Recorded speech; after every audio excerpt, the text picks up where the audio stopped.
Some chapters of history remain incomplete, preserved through fragile records, abandoned places, and evidence that refuses a single interpretation. Their enduring puzzles continue to test scholarship and reshape our understanding of the past. Settle in as we uncover the evidence, the unanswered clues, and the events that continue to challenge historians today. High in the northern Peruvian Andes, where steep valleys cut through rugged mountains and shifting clouds drift silently across the landscape, the ceremonial center of Kuntur Wasi rests upon a commanding hilltop. The surrounding terrain feels both isolated and connected, perched between coastal deserts and the vast interior highlands.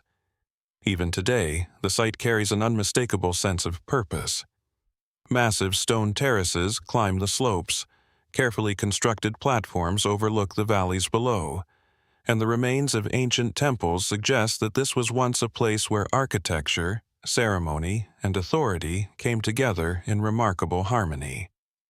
Kuntur Wasi, whose name means House of the Condor in the modern Quechua language, flourished between roughly 1200 and 500 BC, during Peru's formative period. Although the name itself was given long after the site's original builders disappeared, it seems surprisingly appropriate. Condors continue to soar over these mountains, their immense wings casting fleeting shadows across the ruins, much as they have for thousands of years.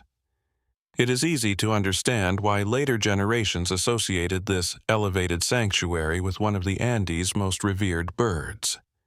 Excavations have revealed an impressive ceremonial complex built with carefully cut stone, featuring sunken plazas, stairways, and temples that evolved through multiple construction phases. Each generation appears to have modified or expanded the sacred center rather than abandoning it. Walls were rebuilt. Floors were covered and replaced. Entire architectural sections were enclosed beneath newer structures, preserving earlier stages almost like carefully sealed chapters in a continuing story. Among the site's most remarkable discoveries are elaborate stone sculptures depicting powerful supernatural beings. Some combine unmistakably human features with the fangs of jaguars, the claws of predators, or the beaks of birds. Their expressions are solemn rather than violent, suggesting beings that existed beyond ordinary human experience. Similar artistic themes appear throughout the ancient Andes, particularly during the period associated with Chavin religious traditions, leading many archaeologists to believe that Kuntur Wasi formed part of a broader ceremonial network that stretched across much of Peru. Yet, questions remain. Did these distant ceremonial centers all follow the same religious system? Or were they independent communities sharing artistic ideas while maintaining distinct beliefs? The surviving carvings cannot answer directly. They preserve symbols, not explanations. Another extraordinary discovery transformed scholars' understanding of the site. Within carefully prepared tombs, archaeologists uncovered spectacular gold ornaments, including crowns, necklaces, ear ornaments, and finely crafted ceremonial objects. These are among the earliest known examples of sophisticated goldworking in the Americas.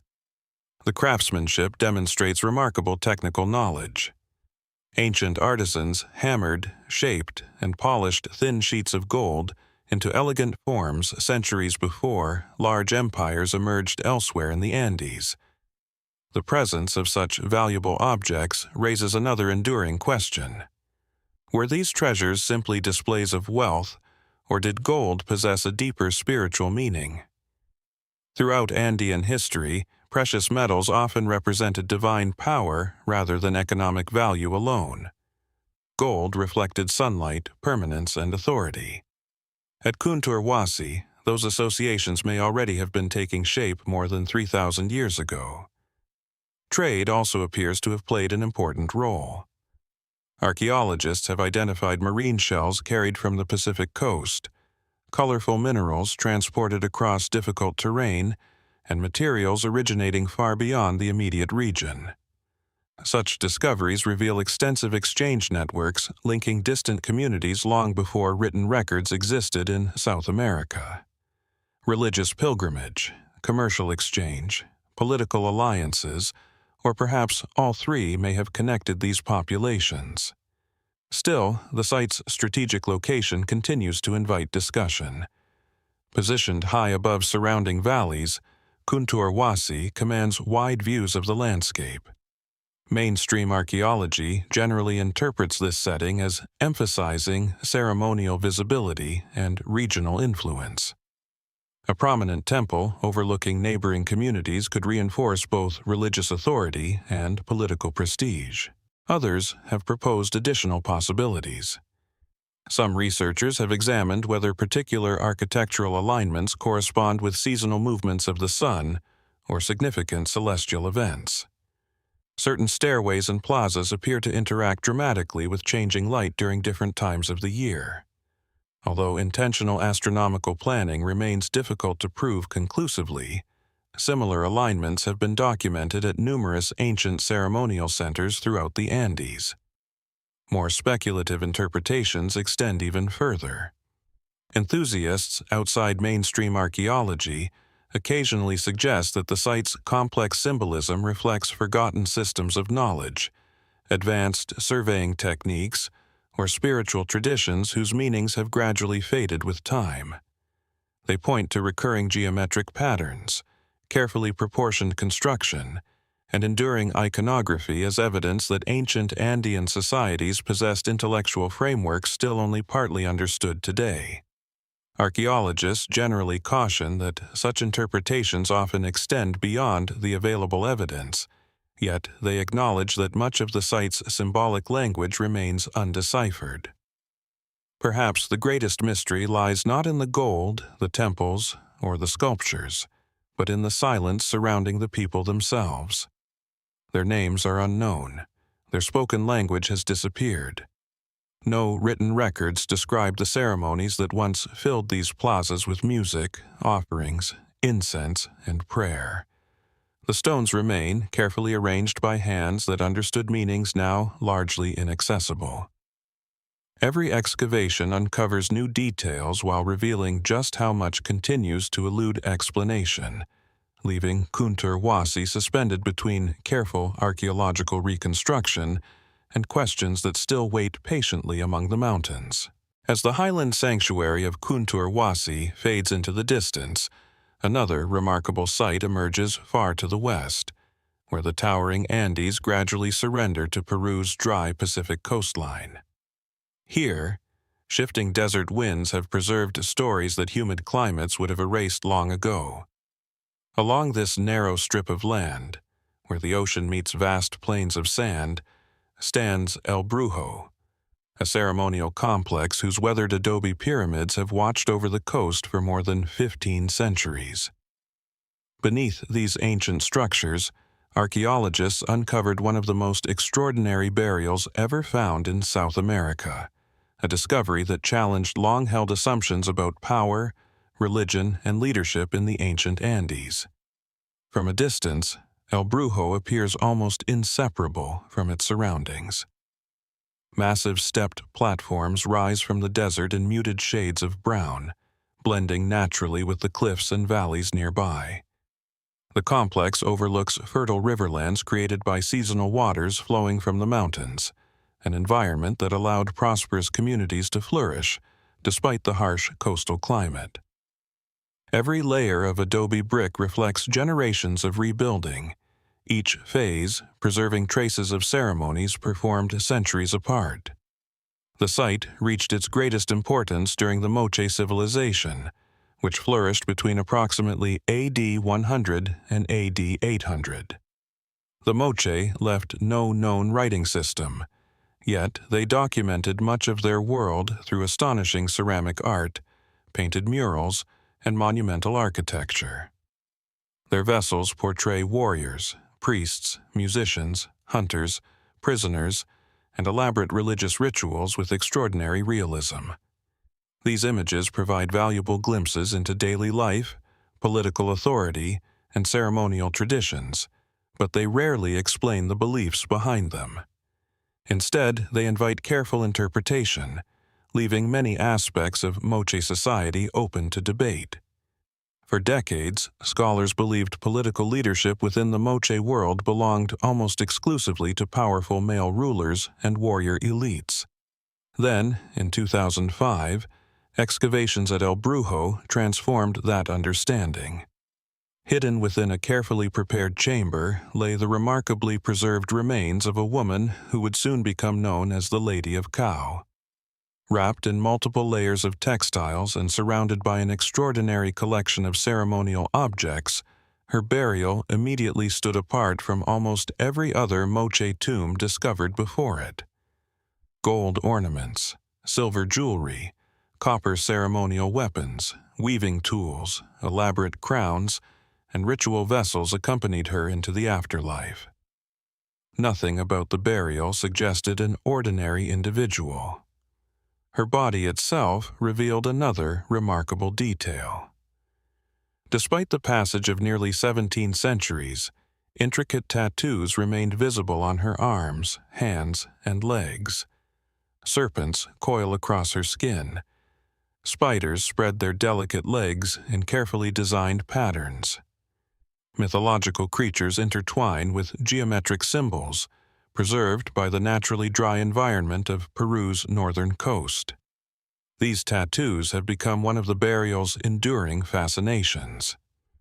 Archaeologists generally interpret them as indicators of religious status or ceremonial authority. In many ancient societies, permanent markings reflected social identity, sacred responsibilities, or participation in important rituals. Yet their precise meaning remains uncertain. Why were these particular animals chosen?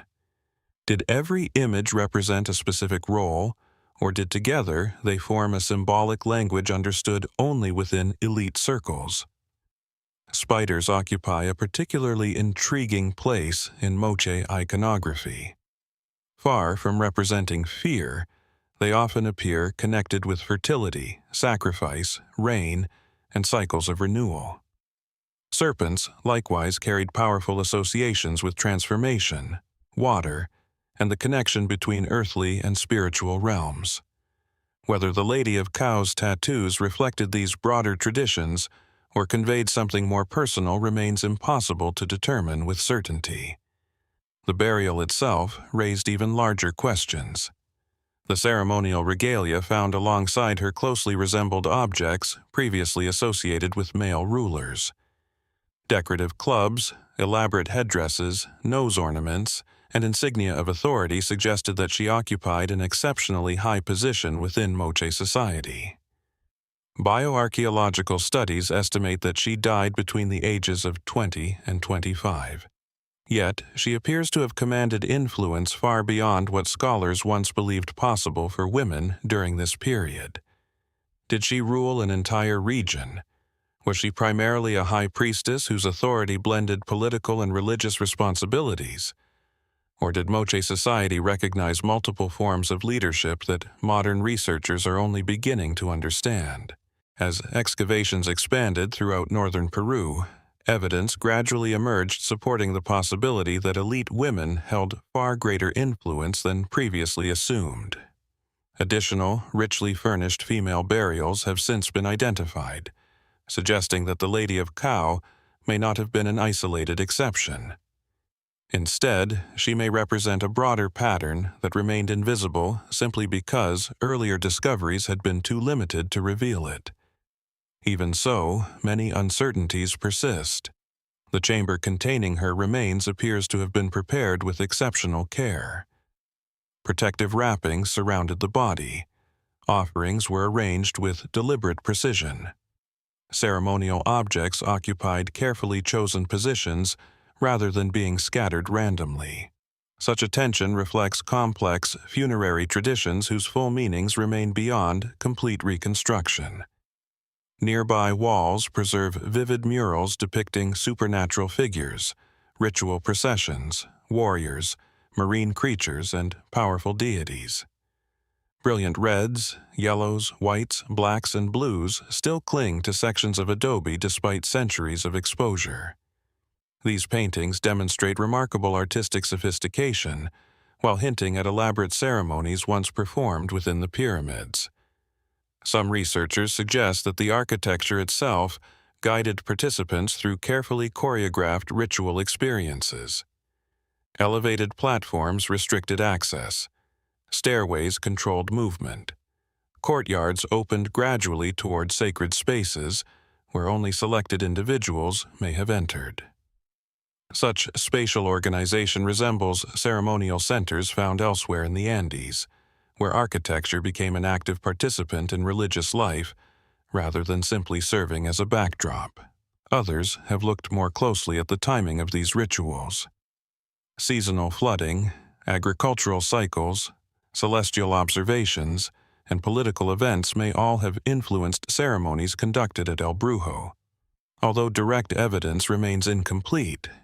Repeated construction phases indicate that maintaining sacred traditions across generations was considered essential.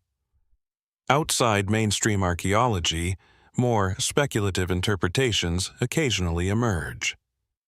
Some propose that the Lady of Kao possessed abilities regarded as prophetic or shamanic, pointing to her tattoos, ceremonial objects, and exceptional burial as evidence of unusual spiritual status. Others suggest that later local traditions surrounding powerful ritual specialists influenced the site's modern name, El Brujo, meaning the sorcerer.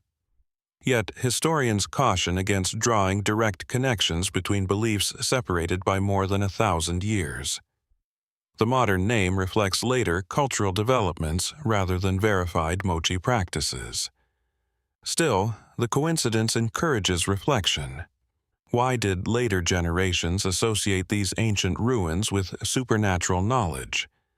Was it merely the imposing appearance of the abandoned pyramids rising from the desert? Or had fragments of older traditions survived in local memory long enough to inspire such associations? Scientific investigation continues to reveal remarkable details. Isotopic analysis provides clues about ancient diets and mobility. DNA studies help reconstruct biological relationships. Microscopic examination of textiles uncovers sophisticated weaving techniques requiring exceptional skill. Every technological advance adds another piece to the puzzle, while revealing new layers of complexity that earlier generations of researchers could scarcely imagine. Yet, perhaps, the greatest mystery lies within the silence that surrounds the Lady of Kao herself.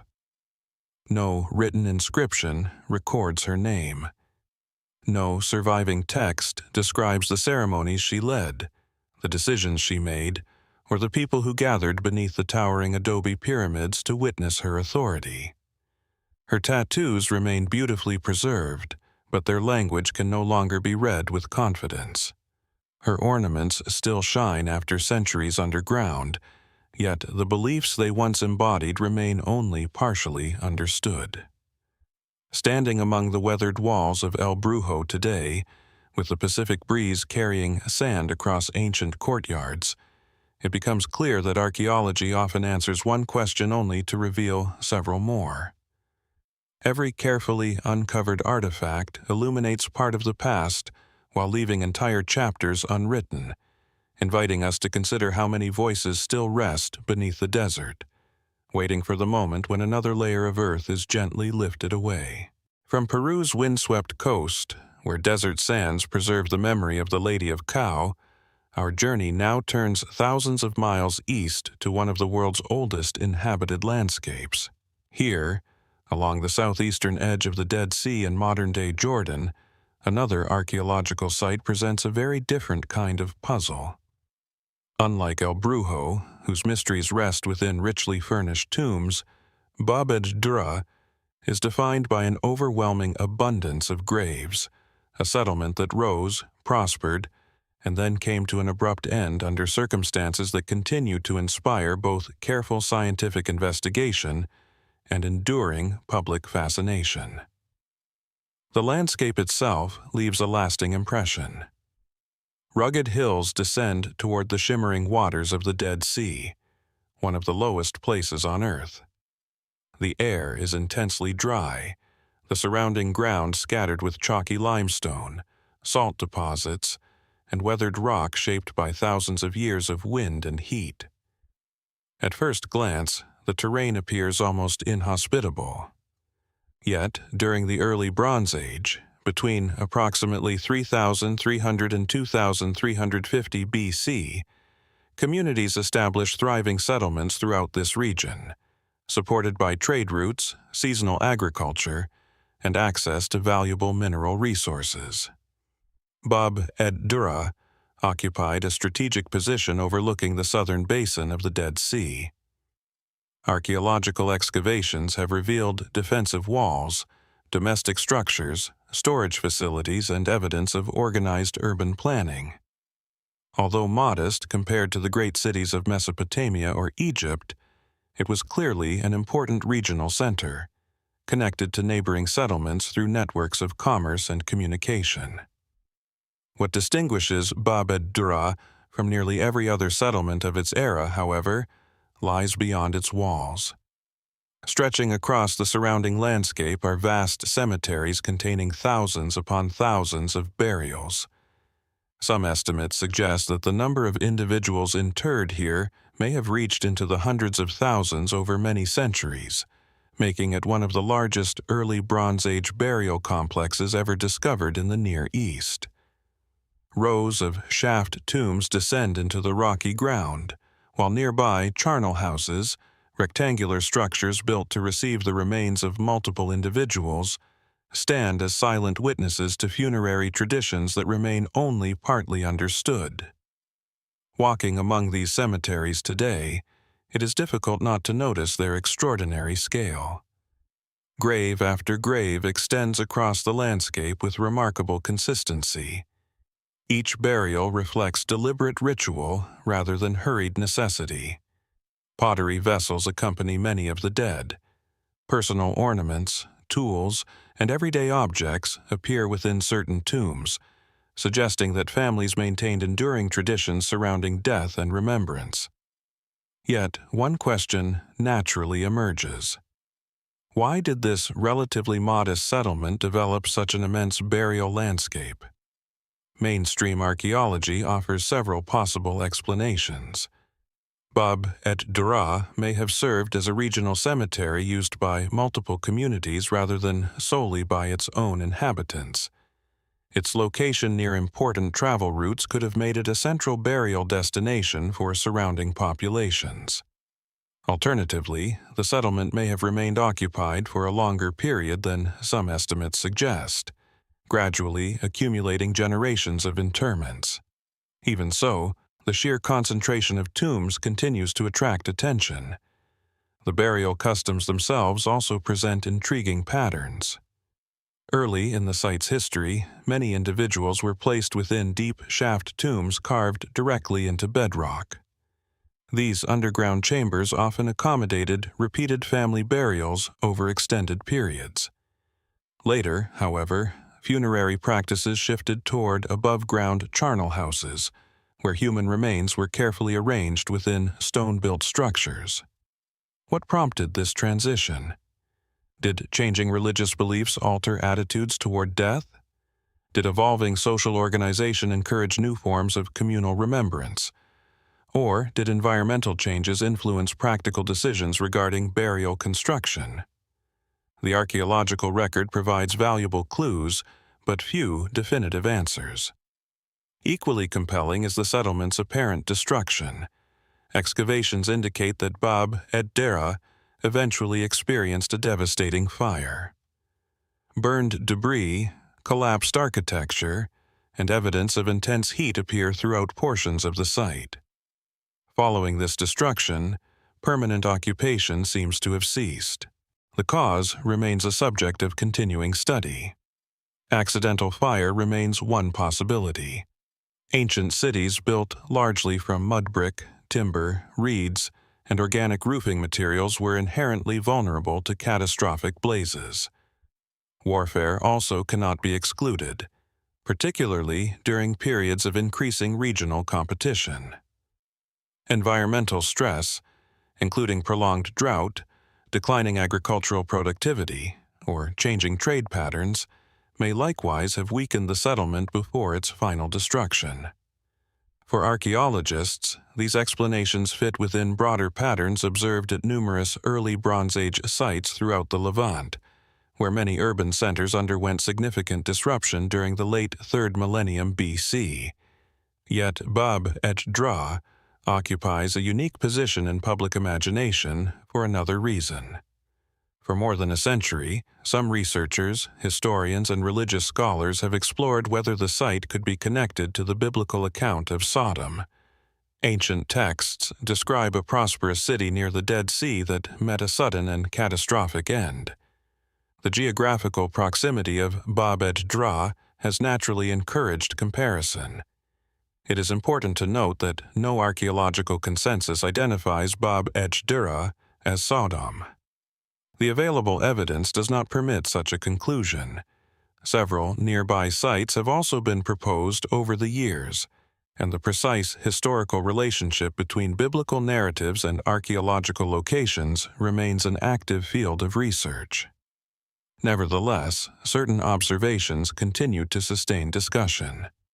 The evidence of intense burning, the abandonment of the settlement, the dramatic landscape surrounding the Dead Sea, shaped by tectonic activity and geological instability.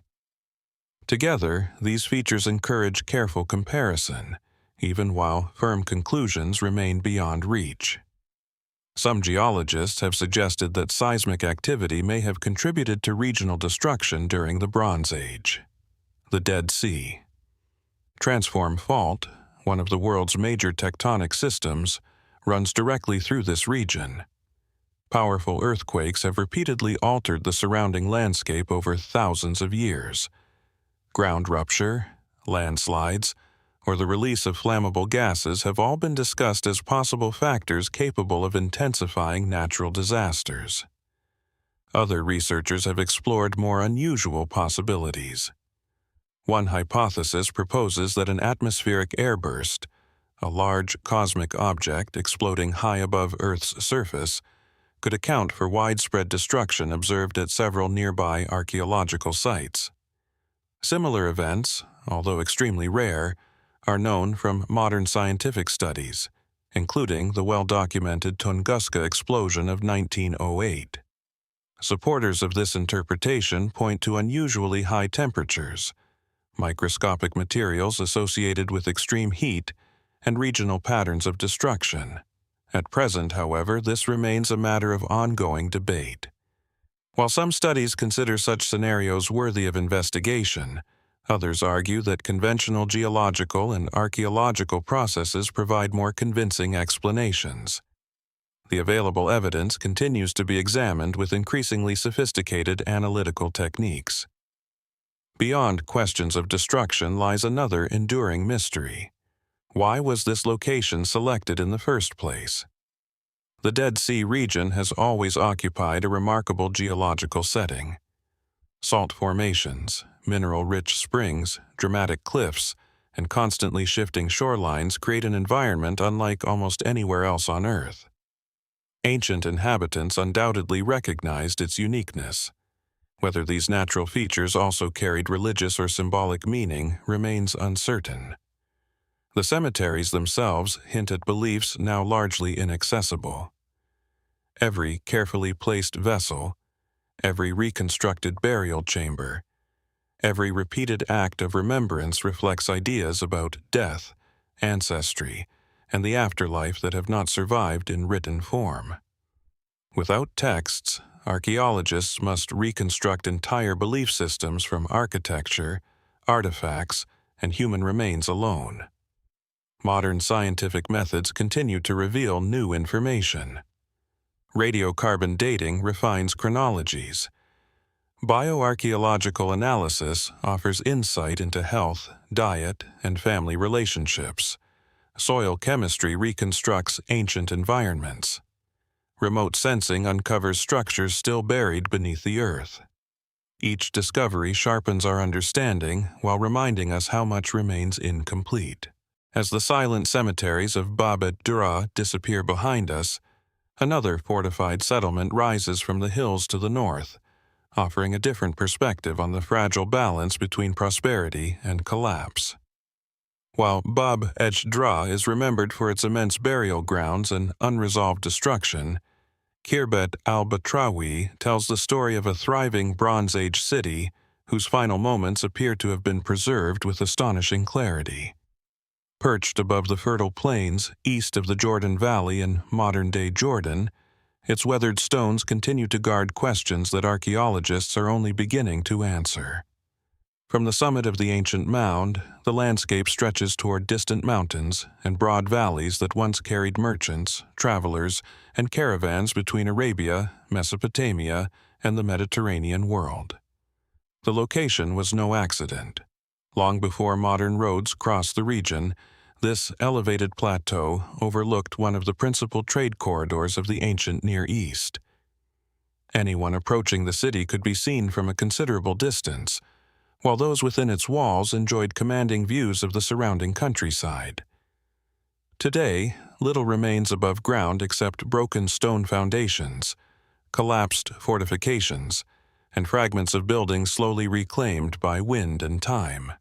Yet, beneath the surface, excavation has revealed the remains of a carefully planned urban center dating primarily to the early Bronze Age, between approximately 3000 and 2300 BC. Thick, defensive walls once encircled the settlement, protecting homes, workshops, storage facilities, and what appears to have been an important administrative quarter. The fortifications themselves immediately attract attention. Constructed from massive stone supporting mud brick superstructures, the walls demonstrate sophisticated engineering for their time. Narrow gateways regulated movement into the city, while defensive towers strengthened vulnerable approaches. Such investments suggest not only technical skill, but also a community accustomed to protecting valuable resources. Those resources appear to have been considerable. Archaeologists have uncovered storage rooms filled with large ceramic jars once containing grain, olive oil, and other agricultural products. Administrative areas yielded seals used to secure containers and control trade. Imported materials point toward commercial connections extending far beyond the immediate region. Khirbet al-Batrawy was not an isolated village struggling for survival. It functioned as an organized urban center participating in an increasingly interconnected Bronze Age world. One of the site's most remarkable discoveries came from what researchers have described as a royal or administrative palace. Within its rooms, excavators found objects that had remained largely undisturbed since the city's destruction. Pottery vessels still rested where they had been left. Storage jars remained standing. Valuable objects had not been systematically removed before the buildings collapsed. This unusual level of preservation raises an immediate question. Why did so much remain exactly where it had been used? Ordinarily, settlements abandoned gradually leave relatively little behind. Families carry away valuable possessions. Buildings deteriorate slowly. Later generations often reuse construction materials. At Khirbet al-Batrawy, however, several structures appear to capture a far more sudden sequence of events, almost as though daily life ended before ordinary routines could be completed. Mainstream archaeological interpretation suggests the city experienced a rapid and destructive catastrophe around the end of the early Bronze Age. Evidence of intense fire appears throughout significant portions of the settlement. Charred beams, collapsed roofs, burned mud bricks, and blackened floors all point toward an event of considerable violence. Whether that catastrophe resulted from warfare, accidental fire, political instability, or broader regional collapse remains less certain. The wider historical context offers several possibilities. During the late 3rd millennium BC, many urban centers throughout the southern Levant experienced dramatic decline. Some were abandoned entirely. Others shrank into much smaller communities. Archaeologists have long debated the causes of this widespread transformation.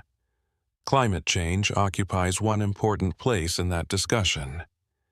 Paleo-environmental studies indicate that prolonged periods of reduced rainfall affected large portions of the Near East during this era.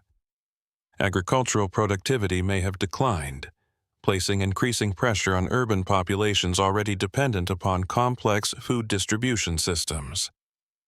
Even modest environmental shifts could trigger social consequences that unfolded over generations. Conflict provides another possibility. Trade routes connecting prosperous settlements also attracted competition.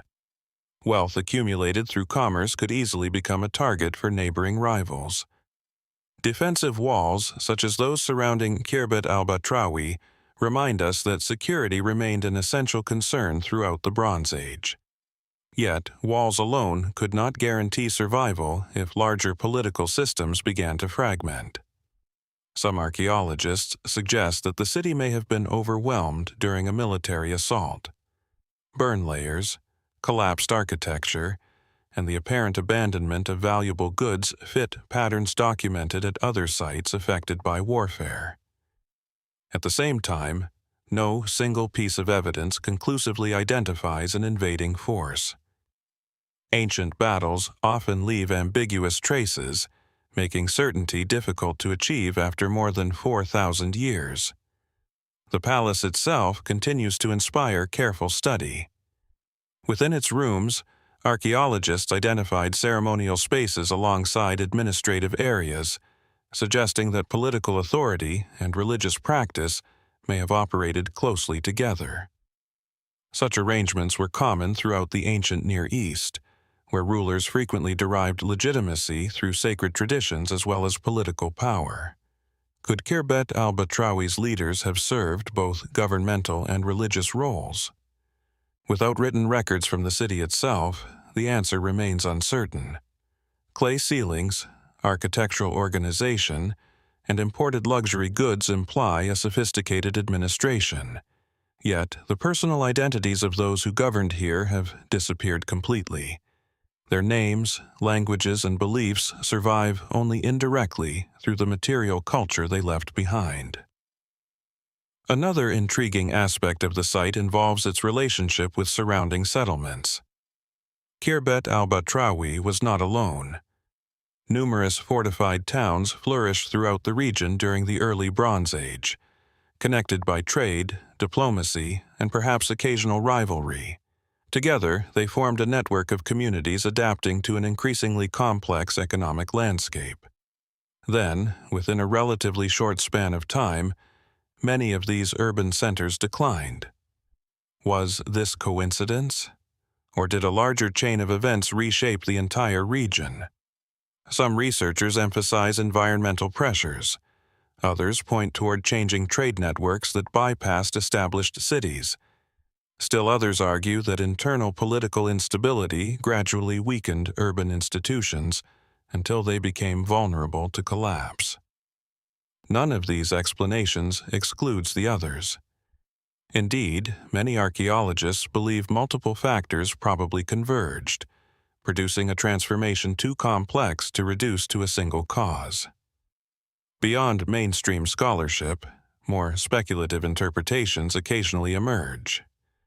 Because Khirbet al-Batrawy appears to preserve evidence of sudden destruction, some have wondered whether an unusually powerful natural disaster played a role. Earthquakes remain a frequent topic of discussion throughout the Jordan Rift Valley, where tectonic activity has shaped the landscape for millions of years. A major seismic event could have weakened structures, ignited fires, disrupted water supplies, and accelerated social collapse. Others have proposed connections with broader episodes of regional upheaval described in later historical traditions. While such ideas often capture public imagination, archaeologists generally caution that direct links require evidence rather than coincidence. Similar patterns of destruction may arise through very different historical processes. Even so, Khirbet al-Batrawy continues to encourage reflection precisely because its archaeological record preserves a city interrupted rather than gradually erased. Rooms remained furnished. Storage vessels stood unopened. Daily routines seemed to have stopped with remarkable suddenness, creating an almost frozen moment in Bronze Age history. Modern technology continues to reveal additional details. High-resolution mapping reconstructs the city's defensive system. Micro-morphological analysis examines burned floors grain by grain. Botanical remains identify crops once cultivated nearby. Residue analysis reveals traces of oils, wines, and other substances stored inside ancient vessels. Every new technique adds another layer of understanding while exposing fresh questions that earlier excavations could never address. Standing today among the weathered foundations, where the wind moves quietly through broken walls that once echoed with merchants, officials, craftsmen, and families, it becomes clear that Khirbet al-Batrawy offers more than the story of one city. It preserves a rare glimpse into a civilization suspended at the very moment its fortunes changed forever. The evidence is remarkably rich, yet the final chapter remains incomplete, leaving us to wonder whether the answers still lie buried somewhere beneath the stones, waiting for another careful excavation to bring them into the light. From the fortified streets of Khirbet al-Batrawy, where a Bronze Age city appears to have paused in the midst of daily life, our journey now shifts to a very different landscape. Thousands of miles to the south, among the rolling grasslands of western Kenya, near the shores of Lake Victoria, stands a monument that has puzzled archaeologists for generations.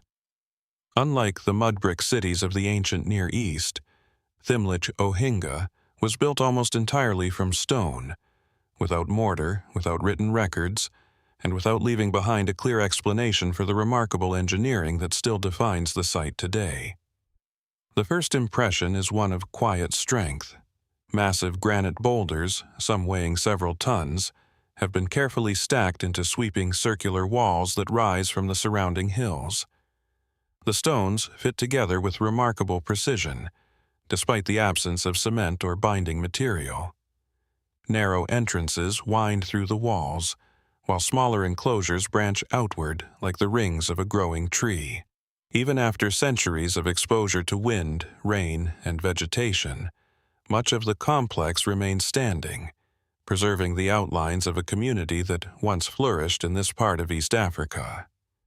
The name Thimlich Ohinga comes from the local Doluo language.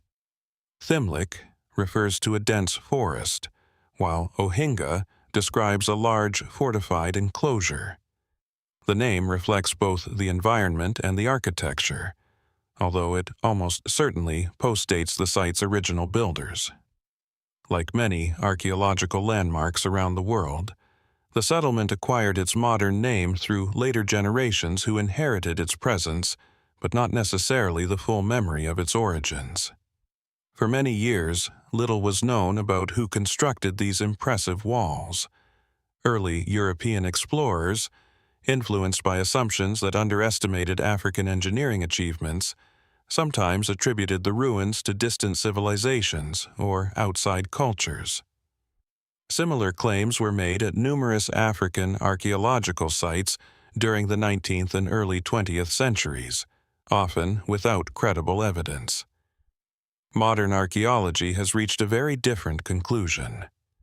Careful excavation, radiocarbon dating, and regional historical studies indicate that Thimlich Ohinga was built by local communities, most likely between the 15th and 16th centuries AD, although portions of the complex may incorporate earlier construction traditions. Rather than representing an isolated achievement, it appears to belong to a broader tradition of dry stone architecture once found throughout the Lake Victoria basin. Hundreds of similar, though generally smaller, enclosures have been documented across the region. Even so, Thimlich Ohinga remains the largest and most sophisticated example yet identified. Its scale immediately raises important questions. Why invest such enormous effort in constructing walls from carefully selected stone when timber, earth, and vegetation were more readily available? The answer seems to involve far more than simple shelter. Archaeologists generally interpret the enclosure as a fortified settlement designed to protect both people and livestock. Cattle represented wealth, security, and social status throughout much of East Africa. Defending them from raids by rival groups or predators would have been essential. The thick stone walls created formidable barriers while allowing inhabitants to monitor movement through narrow entrances that could be defended more easily. Yet, the layout suggests additional purposes. Inside the main enclosure, archaeologists have identified evidence of houses, livestock pens, storage areas, and spaces for everyday domestic activities. Rather than functioning solely as a fortress during emergencies, Thimlich Ohinga appears to have been a permanent community where families lived, worked, and maintained complex social relationships. The architecture itself reflects remarkable planning. Curved walls follow the natural contours of the terrain instead of forcing rigid geometric patterns upon the landscape. Builders selected stones of varying sizes with careful attention to balance and stability. Larger foundation blocks support progressively smaller stones above, distributing weight efficiently without mortar. Such techniques required practical experience accumulated across generations. How was this knowledge transmitted? Without written manuals or surviving architectural drawings, the builders relied entirely upon observation, apprenticeship, and memory. Every carefully placed stone reflects skills learned directly from previous generations. Today, the walls remain as silent evidence of engineering traditions preserved almost entirely through oral culture. The entrances deserve particular attention. Unlike simple openings cut through defensive walls, many gateways follow narrow, angled passages. An approaching visitor cannot immediately see what lies inside. Likewise, defenders positioned within the enclosure would enjoy significant advantages if conflict arose.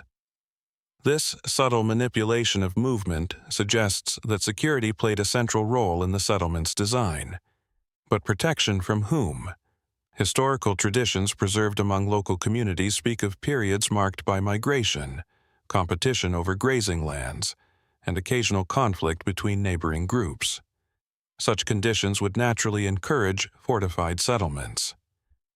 Archaeological evidence generally supports this interpretation, placing the construction of Thimlich Ohinga within a broader context of regional population movement and shifting political landscapes.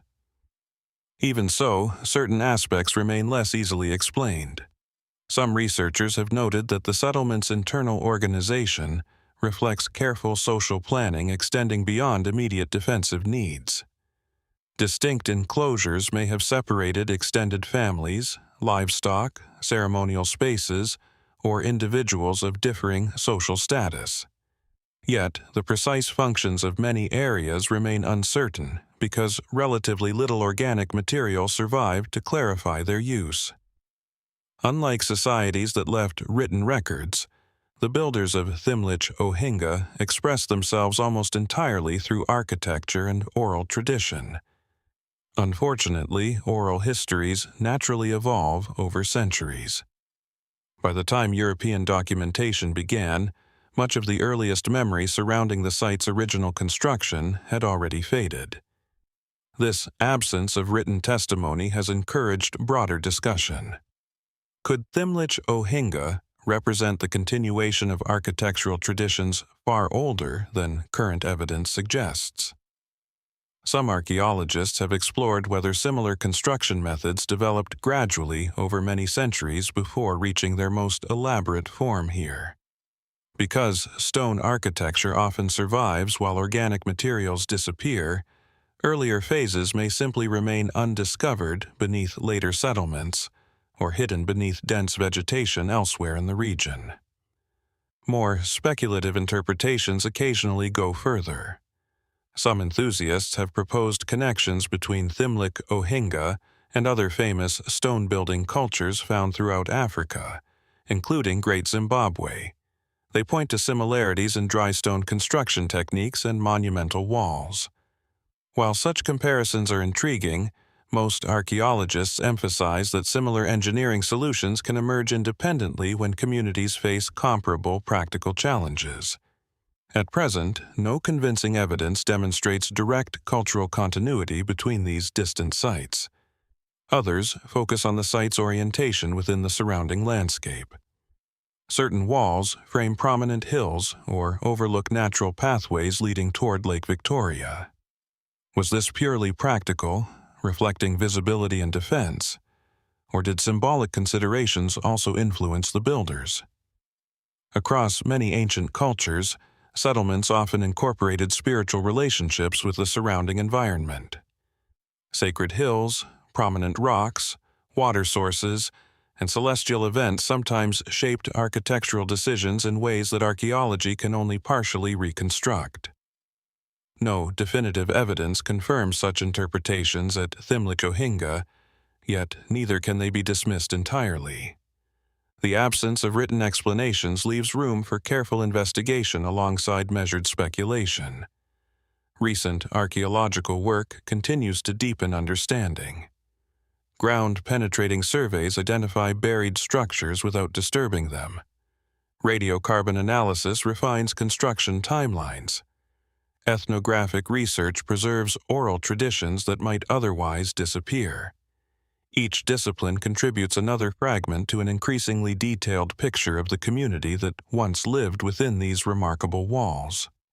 Standing inside the great stone enclosure today, surrounded by carefully balanced walls that have endured for centuries without mortar, one cannot help but sense the patience embodied in every stone.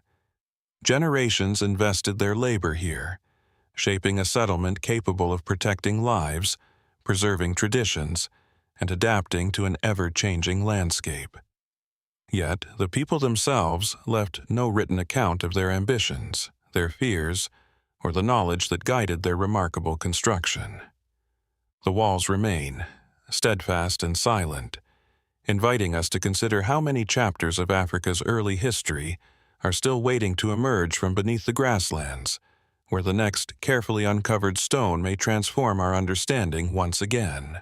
Leaving behind the enduring stone walls of Thimlich Ohinga, our journey follows the ancient trade routes that once connected the heart of Africa with distant civilizations.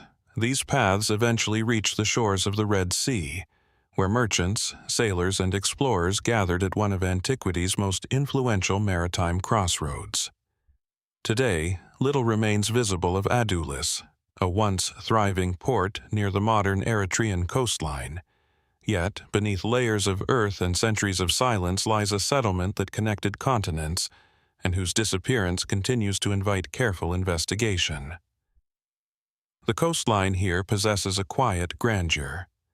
Narrow inlets cut into the shore, while the calm waters of the Red Sea stretch toward Arabia and beyond.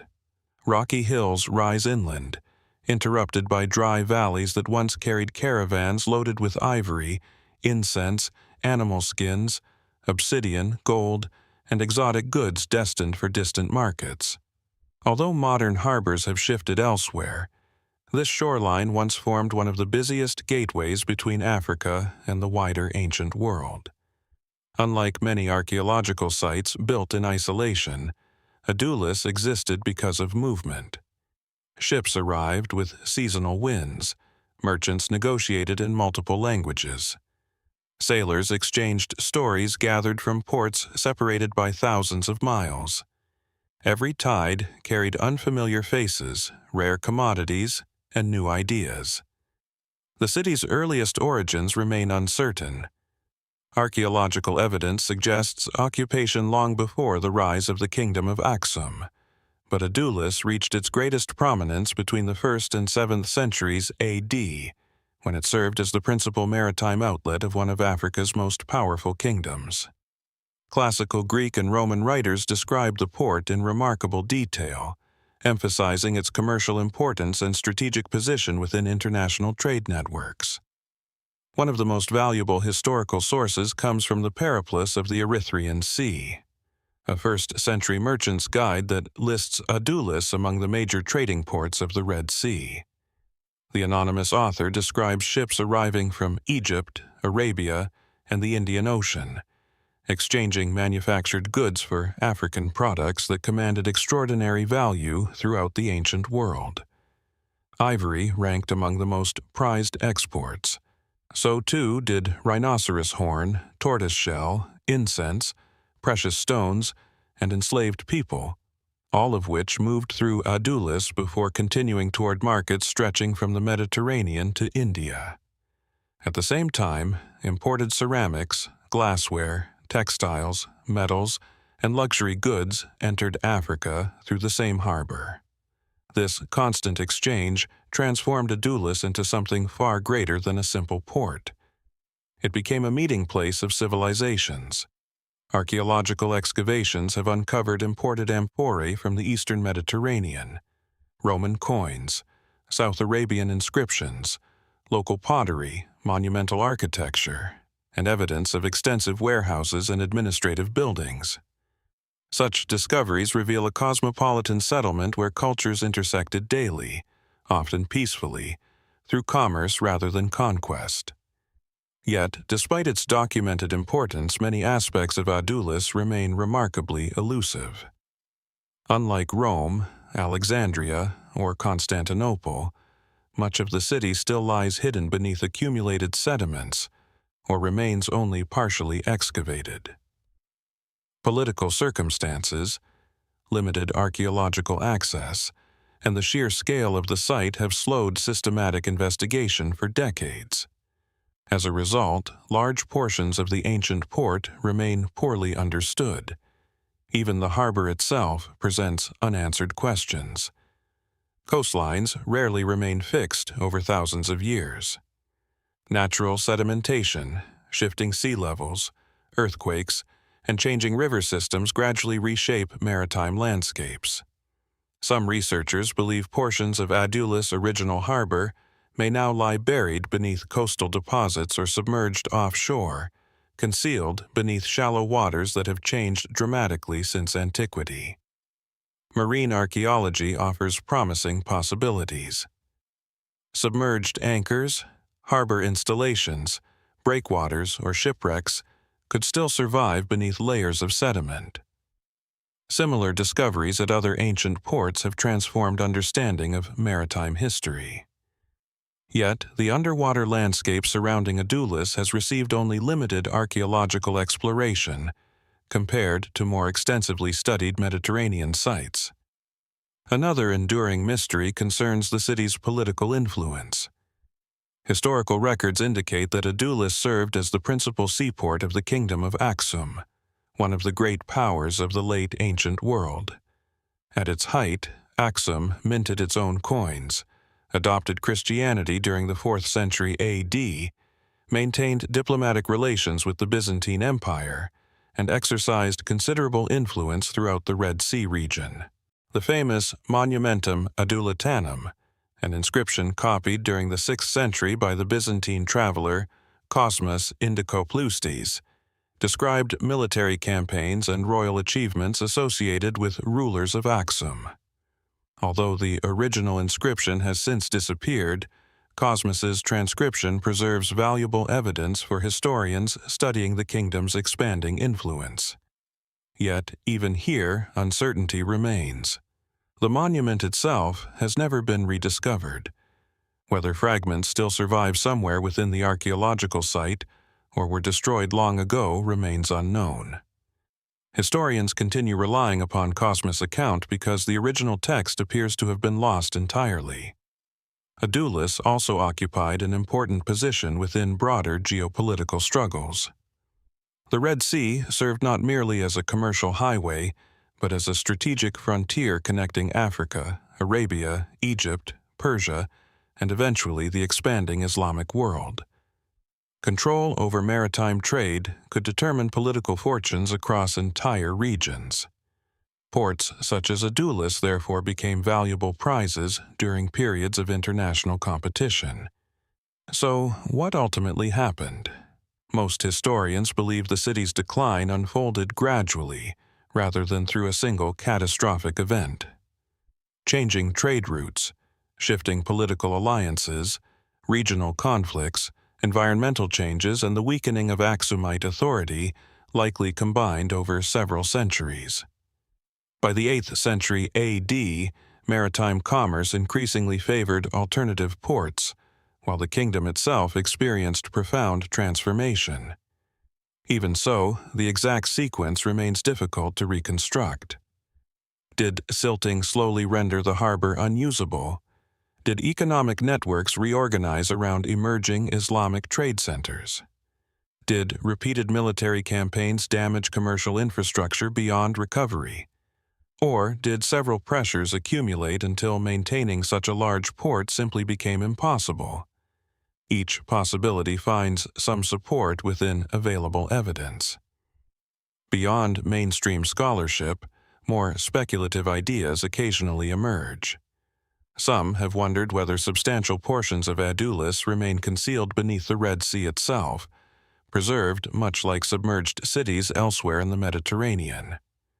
Others suggest that undiscovered royal quarters or monumental temples still lie buried beneath unexcavated sections of the site, awaiting future archaeological investigation. Such possibilities remain entirely plausible in principle, though no definitive discoveries have yet confirmed them. Another intriguing aspect involves the remarkable diversity of cultures represented at Adulis. Egyptian merchants, Greek sailors, Roman officials, South Arabian traders, Nubian caravans, and Aksumite administrators all passed through the same harbor over successive centuries. How many languages echoed through its marketplaces?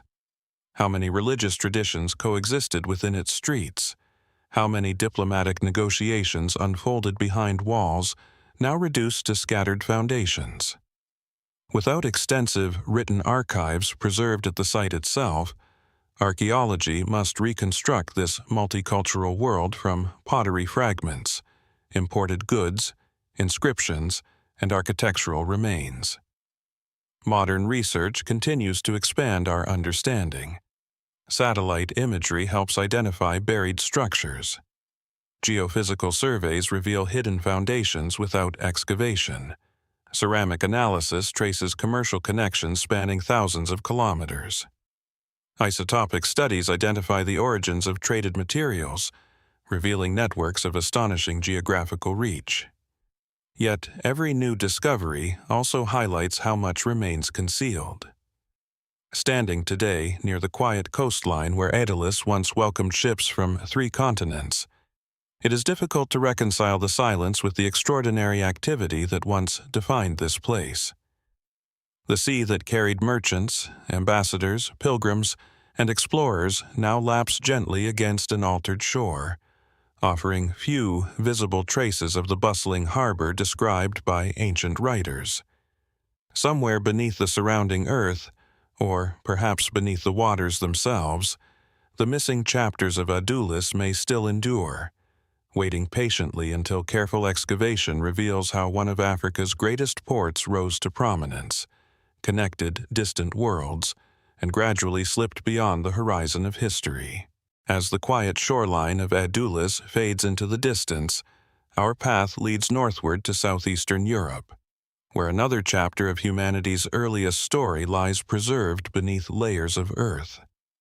If Adulis reminds us how great ports can disappear despite their influence, the Sesklo Settlement invites us to look much further back, to a time before kingdoms, before writing, and before cities dominated the landscape. Here, in the fertile plains of Thessaly in central Greece, one of Europe's oldest farming communities continues to raise questions that extend far beyond its modest ruins. The landscape surrounding Sesklo appears peaceful even today. Low hills overlook broad agricultural fields, while distant mountains frame a countryside that has supported human life for thousands of years. Seasonal streams nourish the rich soil, creating conditions that encourage some of Europe's earliest farming communities to settle permanently. At first glance, nothing about the terrain seems extraordinary. Yet, beneath these gentle slopes lies evidence of a society that helped transform the course of human history. Archaeologists believe Sesklo was first occupied around 6,800 BC during the early Neolithic period. At a time when much of Europe remained populated by small groups of hunter-gatherers, the inhabitants of Sesklo cultivated crops, raised domesticated animals, built substantial houses, and developed one of the continent's earliest known village communities. Over the following millennia, the settlement expanded steadily, eventually covering a remarkably large area for its time. Unlike temporary camps that shifted with the seasons, Sesklo represented permanence. Stone foundations supported mud brick walls. Carefully arranged homes stood near one another in organized clusters. Pathways connected different sections of the village, while storage facilities protected harvested grain against the uncertainties of changing seasons. The archaeological record suggests a community that planned not merely for survival, but for continuity across generations. One of the settlement's most striking characteristics is its architecture. Excavations have revealed rectangular houses built upon stone foundations, an innovation that provided greater durability than earlier construction techniques. Some buildings contained multiple rooms, carefully prepared floors, hearths for cooking, and designated spaces for storage or daily activities. Such details may appear ordinary today, yet they represented remarkable advances for communities living nearly 9,000 years ago. The people of Sesklo also produced finely crafted pottery, decorated with distinctive red and white geometric designs. These vessels display remarkable consistency and style, suggesting shared artistic traditions maintained over centuries. Pottery served practical purposes, of course, but it also reflected cultural identity. Decorative patterns often survived even as technologies evolved, preserving visual traditions passed from one generation to the next. How did these ideas spread so widely? Similar pottery styles appear throughout parts of southeastern Europe during the Neolithic period, prompting long-standing debates among archaeologists. Did farming communities migrate outward from Anatolia, gradually introducing agriculture into Europe? Or did neighboring populations adopt these innovations through cultural exchange rather than large-scale migration? Genetic research conducted over recent decades has strengthened the case for substantial population movement accompanying the spread of farming. Even so, the process appears more complex than once imagined. Migration, trade, intermarriage, and local adaptation likely worked together, creating a mosaic of communities rather than a single wave of expansion. Sesklo occupies a central place within that broader story. Yet, despite decades of excavation, many aspects of daily life remain uncertain. Archaeologists have uncovered numerous clay figurines depicting human forms, particularly female figures with stylized features. Such figurines appear throughout Neolithic Europe, leading to many interpretations regarding their purpose. Some scholars view them as representations of fertility, emphasizing agricultural renewal and the continuity of family life. Others suggest they served as household ritual objects, ancestral symbols, or even children's toys. Without written records, certainty remains impossible. The figurines reveal remarkable artistic expression, but they remain silent regarding the beliefs that inspired them. The organization of the settlement raises additional questions. Unlike later cities dominated by obvious palaces or monumental temples, Sesklo presents little evidence for sharply centralized authority. Houses vary somewhat in size, yet extreme differences in wealth are difficult to identify. Does this indicate a relatively egalitarian society? Or have the archaeological traces of leadership simply disappeared with time? Some researchers argue that authority may have rested not in permanent rulers, but in respected elders, ritual specialists, or seasonal councils whose influence left few lasting architectural signatures. Others propose that social inequality existed in forms not easily recognized through surviving material remains. The settlement's longevity makes these questions even more compelling. For nearly 2,000 years, Sesklo appears to have flourished. Generations rebuilt homes, cultivated surrounding fields, and maintained traditions through countless seasons of planting and harvest. Such remarkable continuity suggests a society capable of adapting successfully to changing environmental conditions while preserving cultural stability. Then, around 4,400 BC, significant changes occurred. Parts of the settlement experienced destruction by fire. Burned layers appear within portions of the archaeological record, although the exact cause remains uncertain. Fire represented a constant hazard in villages constructed largely from timber, reeds, and mud brick. An accidental blaze could spread rapidly between closely spaced houses. Yet, some archaeologists have considered alternative possibilities, including conflict or deliberate rebuilding practices involving controlled burning. The evidence supports multiple interpretations without conclusively favoring any single explanation.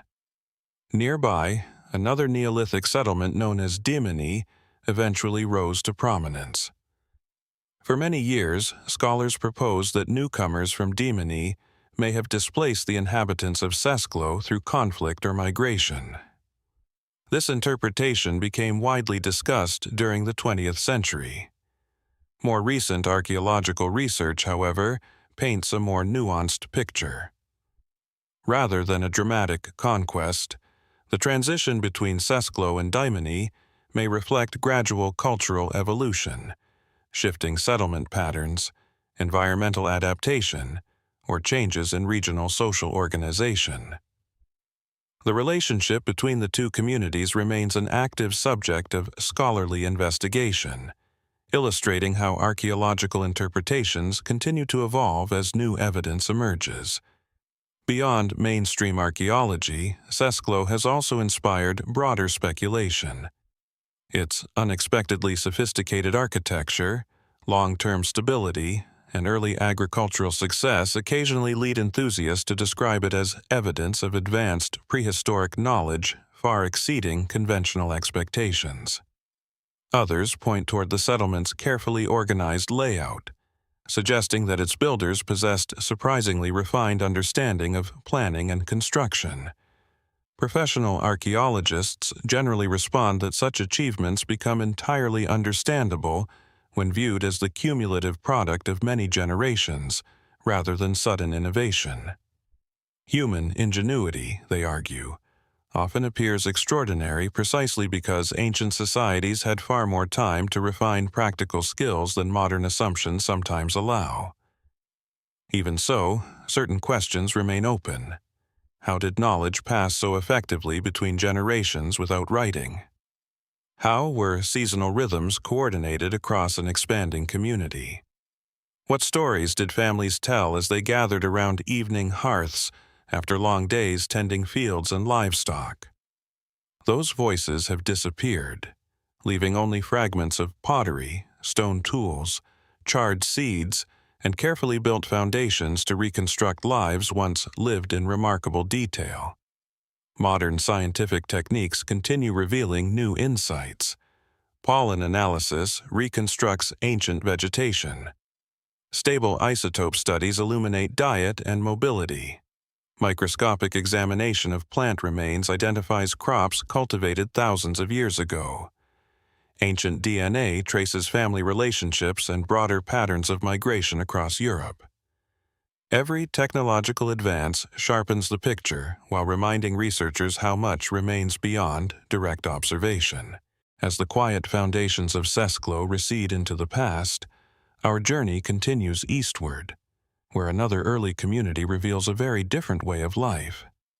Instead of stone houses rising above fertile plains, we arrive in a high mountain valley where ancient families carved their homes directly into the earth. Here, in the Kashmir Valley of northern India, the archaeological site of Burzahom preserves an unusual chapter of prehistory, one that continues to challenge researchers with its distinctive architecture, enigmatic burials, and symbols whose meanings remain uncertain after thousands of years. Nestled on a natural plateau overlooking the wetlands of Dal Lake, Burzahom occupies a landscape shaped by forests, rivers, and the distant, snow-covered peaks of the Himalayas. Even today, the region possesses a quiet beauty. Mists drift across the valley in the early morning, while migrating birds gather along nearby marshes that have supported wildlife for countless generations. Long before cities emerged in the region, these natural resources attracted small communities seeking fertile land, fresh water, and dependable hunting grounds. Archaeological evidence suggests that Burzahom was occupied from around 3000 BC, although some dates remain the subject of ongoing refinement.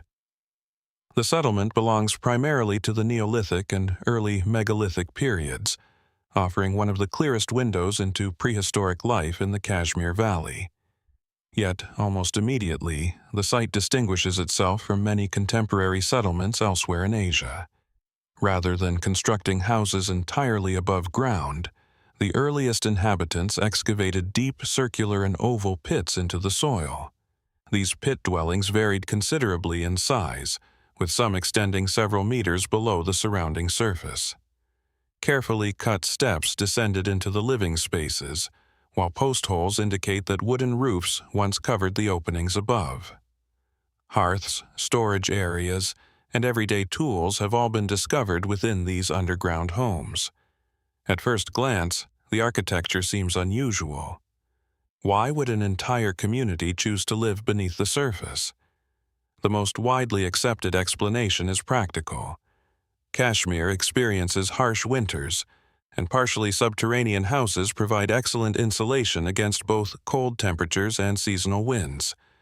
Similar pit house traditions appear in other cold regions around the world, suggesting that the builders developed an effective response to their environment. Yet, Burzahom's dwellings also encourage broader reflection.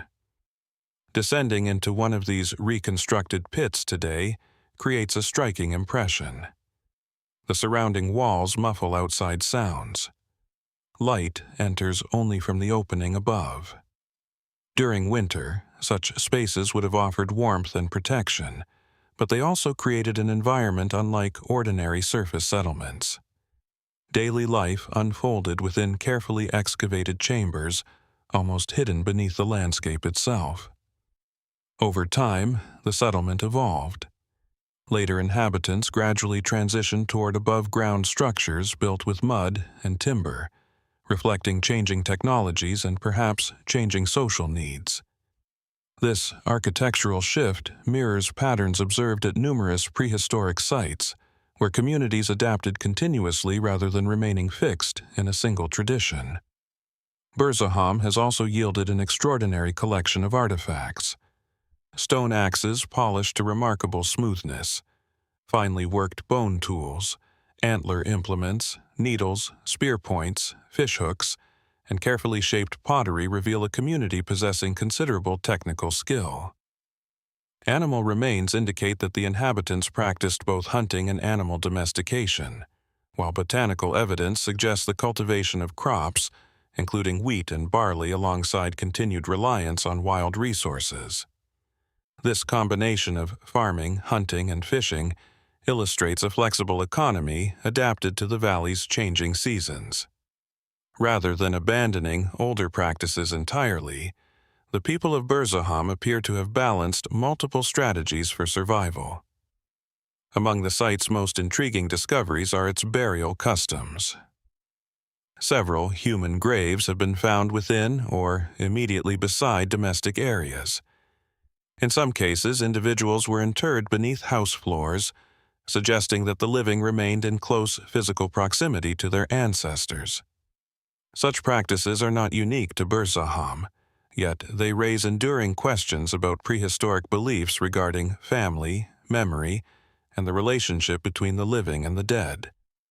Even more unusual are the animal burials. Archaeologists have uncovered carefully interred dogs, wolves, deer, goats, and other animals, sometimes buried independently and sometimes associated with human graves. These burials appear deliberate rather than accidental. Why were certain animals granted funerary treatment? One possibility is companionship. Dogs may have served as trusted hunting partners whose close relationship with humans continued beyond death. Other animals may have held ritual significance, representing protective spirits, clan symbols, or beliefs now impossible to reconstruct with certainty. Perhaps the most famous discovery at Burzahom is a carved stone slab depicting a remarkable hunting scene. The engraving portrays human figures confronting what appear to be large animals beneath two celestial bodies visible in the sky. Most scholars interpret these as the sun and the moon shown together, although other interpretations have been proposed. This single image has generated decades of discussion. Some archaeologists suggest the artist intended to record an astronomical event, possibly a solar eclipse during which both the sun and moon became visible in unusual relation. Others argue that the composition is symbolic rather than observational, expressing spiritual concepts through familiar celestial imagery. Still others see the carving as a narrative scene combining daily life with ritual meaning, where hunting, cosmology, and seasonal cycles formed interconnected aspects of a shared worldview. Without written explanation, certainty remains beyond reach. The engraving continues to invite careful study precisely because it preserves an idea without revealing its full context. Burzahom's location also contributes to its enduring significance. The Kashmir Valley occupies a natural crossroads linking South Asia, Central Asia, and the Himalayan regions. Archaeologists have long explored whether cultural influences reached Burzahom through distant exchange networks extending across mountain passes. Certain tool types and technological similarities appear comparable to materials found far beyond the valley, although direct connections remain difficult to establish conclusively. Was Burzahom relatively isolated, developing its own distinctive traditions independently? Or did ideas travel surprisingly long distances through seasonal migration, trade, and social interaction? Modern research increasingly favors a complex combination of both. Communities often maintained local identities while participating in wider networks of communication that left only subtle archaeological traces. Outside mainstream scholarship, Burzahom has inspired more speculative interpretations as well.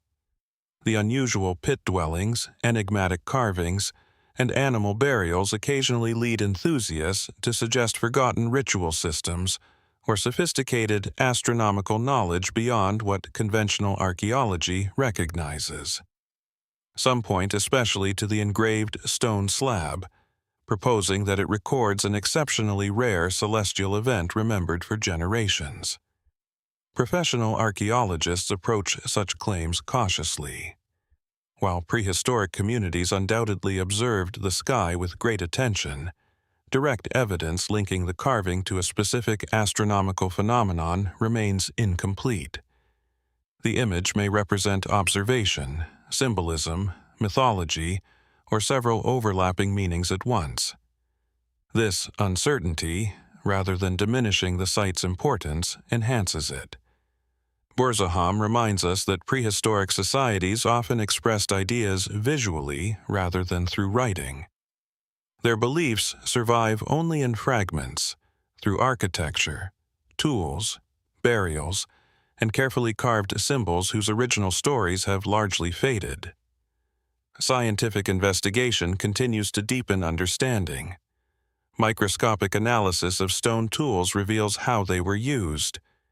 Ancient pollen reconstructs changing vegetation. Stable isotope studies illuminate diet and mobility. Zooarchaeology identifies hunting practices and domesticated species. Every new method expands the archaeological record while demonstrating how much remains unknown. Standing today at Burzahom, where shallow depressions mark the outlines of homes dug into the earth nearly 5,000 years ago, It becomes easy to picture smoke rising through roof openings as families gathered below, sheltered from the mountain cold. Their voices have long since disappeared, yet the valley still preserves traces of their lives with remarkable clarity. Every buried chamber, every carefully placed grave, and every carved image hints at a community whose understanding of the world extended far beyond survival alone, leaving behind questions that continue to echo quietly through the Himalayan landscape, waiting for future discoveries to reveal what still lies hidden beneath the soil. Leaving behind the mountain valleys of Burzahom, where people once carved their homes into the earth, our journey now carries us far to the south, toward a landscape where stone rises above wide river plains and ancient kingdoms quietly emerged long before many believed they existed. Here, near the meeting point of the Limpopo and Shashe rivers in present-day South Africa, Mapungubwe Hill stands as both a striking natural landmark and one of Africa's most significant archaeological sites. Its weathered summit overlooks a landscape that appears timeless, yet beneath its rocky surface lies the story of a civilization whose achievements remained largely overlooked for centuries. At sunrise, the sandstone hill glows in shades of gold and amber. Towering baobab trees cast long shadows across the surrounding savanna, while distant acacia woodlands stretch toward the horizon. During the rainy season, the rivers below breathe life into the plains, attracting wildlife much as they did hundreds of years ago. The setting is peaceful, but the hill itself dominates the landscape with unmistakable authority. Rising steeply above the surrounding terrain, it forms a natural fortress that would have offered both security and commanding views of the countryside. Long before written history reached this region, communities recognized the strategic importance of this place. Archaeological evidence indicates that Mapungubwe flourished between approximately AD 1220 and 1300, becoming the center of what is widely regarded as southern Africa's first known kingdom. Although earlier settlements occupied the surrounding region for centuries, it was during this relatively brief period that Mapungubwe developed into a political, economic, and ceremonial capital whose influence extended across vast areas of southern Africa. The organization of the settlement immediately distinguishes it from earlier communities. The summit of Mapungubwe Hill appears to have been reserved for the ruling elite.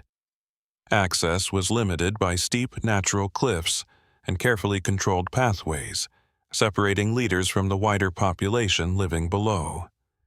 This physical division reflects a profound transformation in social organization.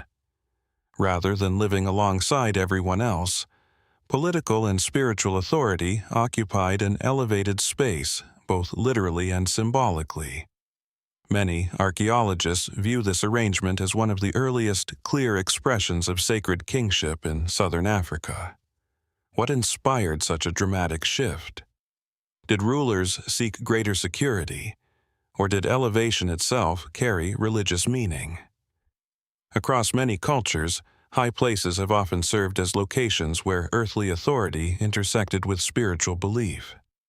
From the summit of Mapungubwe Hill, leaders would have overlooked the valleys below while remaining visually distinct from the communities they governed. The archaeological discoveries made here transformed understanding of African history. Excavations uncovered remarkable evidence of wealth and international trade. Glass beads originating from distant parts of Asia, Chinese Celadon ceramics, imported textiles, and other luxury goods demonstrate that Mapungubwe participated in commercial networks stretching thousands of kilometers. Gold ornaments discovered within elite burials reveal extraordinary craftsmanship and confirm that local artisans possessed highly developed metalworking skills. Among these discoveries, one object has become especially famous. Carefully fashioned from thin sheets of hammered gold wrapped around a carved wooden core, the small golden rhinoceros has become the enduring symbol of Mapungubwe. Delicate yet sophisticated, the artifact demonstrates both remarkable technical ability and deep symbolic intent. Although only a few inches long, it represents far more than artistic achievement. Why a rhinoceros? To modern observers, the animal suggests strength, endurance, and authority. It is possible that similar meanings existed centuries ago, though certainty remains impossible. Some researchers believe the rhinoceros symbolized royal power or spiritual protection. Others suggest it represented the natural wealth upon which the kingdom depended. The artifact remains silent, preserving its form while withholding its full meaning. The royal graves themselves deepen the mystery. Several elite burials discovered atop the hill contained gold objects, ivory, beads, and other prestigious items placed alongside the deceased with exceptional care. The quantity and quality of these offerings indicate a highly stratified society in which certain individuals held extraordinary status. Yet, unlike civilizations that left extensive written records, Mapungubwe preserved almost none of its own voice. No chronicles describe its rulers. No inscriptions explain its ceremonies. No surviving texts record its laws, beliefs, or political ambitions. Instead, archaeology reconstructs the kingdom through architecture, trade goods, environmental evidence, and carefully excavated burials. The surrounding landscape also played an important role in Mapungubwe's success. Its location near major river systems allowed access to fertile agricultural land, while connecting inland communities with trade routes leading toward the Indian Ocean coast. Gold, ivory, animal skins, and other valuable resources traveled eastward through intermediary settlements before reaching ports where merchants from Arabia, India, and beyond exchanged luxury goods for African products. Mapungubwe therefore occupied a crucial position within an international trading system that linked southern Africa to much of the known world. For generations, however, this achievement remained largely unrecognized outside the region. Early colonial interpretations often underestimated the capabilities of indigenous African societies, leading some observers to attribute the site's construction or wealth to foreign visitors, despite the absence of supporting evidence. Modern archaeology has firmly rejected those assumptions. Excavation, radiocarbon dating, material analysis, and regional historical research demonstrate overwhelmingly that Mapungubwe developed through the innovation, organization, and leadership of local African communities. Yet, one of the greatest puzzles concerns its relatively sudden decline. By approximately A.D. 1300, the kingdom's political center appears to have shifted northward toward Great Zimbabwe, another remarkable stone-built civilization that would eventually dominate the region. Why did Mapungubwe lose its prominence? Climate change remains one leading explanation. Paleo-environmental studies suggest that rainfall patterns became less reliable during the late 13th century. Reduced agricultural productivity could have weakened the economic foundations supporting a growing population. Trade patterns may also have evolved. As commercial networks expanded, new political centers better positioned to control regional exchange may have attracted merchants and influence away from Mapungubwe. Internal political developments cannot be excluded either. Leadership transitions, shifting alliances, or competition among neighboring communities may all have contributed to gradual transformation. Most archaeologists believe no single factor fully explains the change. Instead, environmental pressures, economic adaptation, and political evolution likely interacted over several generations. Beyond mainstream scholarship, Mapungubwe has naturally inspired broader speculation. Some enthusiasts point to the extraordinary wealth recovered from the royal graves and suggest that far more remains undiscovered beneath the surrounding landscape. Others wonder whether hidden ceremonial chambers or unexcavated elite burials still await discovery among the sandstone formations. Such possibilities remain entirely plausible. Only portions of the broader archaeological landscape have been systematically investigated, and new discoveries continued to emerge through modern research. More speculative theories occasionally attempt to link Mapungubwe with legendary kingdoms described in later traditions, or with accounts of distant travelers whose descriptions remain difficult to interpret. While these ideas often capture public imagination, archaeologists generally emphasize that extraordinary claims require equally substantial evidence. The documented achievements of Mapungubwe are already remarkable without extending beyond the archaeological record. Perhaps the most enduring mystery lies in the beliefs of the people themselves. The separation between rulers and ordinary citizens suggests powerful concepts surrounding authority and sacred space. Gold objects imply ceremonial significance extending beyond simple wealth. Burial practices indicate careful preparation for death and remembrance. Yet the rituals performed atop the hill have disappeared. What words accompanied royal ceremonies? What songs echoed between the sandstone cliffs during moments of celebration or mourning? How did ordinary people view the rulers who lived above them, separated by both elevation and symbolism? Modern archaeological science continues to reveal new details. Isotopic analysis reconstructs ancient diets and mobility. Botanical studies identify crops cultivated in the surrounding valleys. Chemical examination traces the origins of imported beads and ceramics. High-resolution mapping uncovers previously unrecognized structures hidden beneath vegetation and soil. Every discovery strengthens the historical picture, while leaving the emotional world of Mapungubwe just beyond complete understanding. As the sandstone summit of Mapungubwe Hill disappears beyond the horizon, our journey crosses oceans and continents to another landscape where monumental achievement was expressed in an entirely different way. Here, there are no towering pyramids, no massive stone temples, and no royal palaces rising above the earth. Instead, the land itself became the monument. Across the rolling plains of present-day Ohio in the United States, vast geometric embankments stretch across the countryside with remarkable precision, quietly preserving one of North America's greatest archaeological enigmas, the Newark Earthworks. From ground level, the site can seem almost ordinary.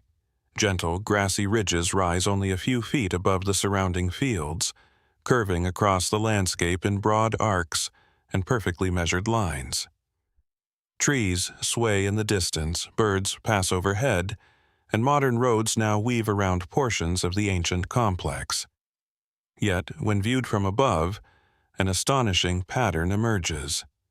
Circles, squares, octagons, parallel walls, and carefully aligned avenues form an immense geometric design extending across several square miles. The scale is difficult to appreciate until the entire landscape comes into view.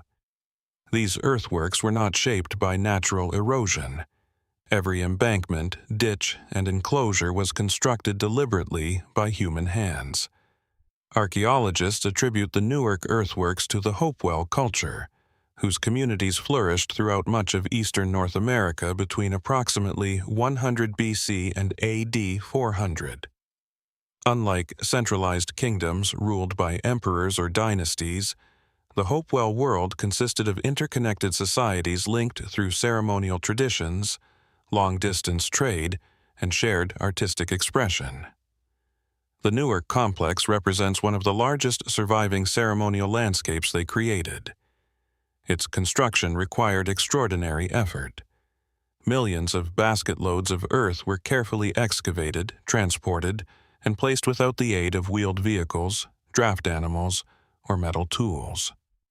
Workers shaped earthen walls with remarkable consistency, maintaining carefully planned dimensions across enormous distances. Some embankments originally stood as high as 5 or 6 feet, while extending for hundreds of yards. The precision becomes even more remarkable considering the builders relied upon simple tools made from wood, stone, shell, and bone. How did they achieve such accuracy? Modern surveys reveal that several geometric forms closely approximate perfect circles and squares.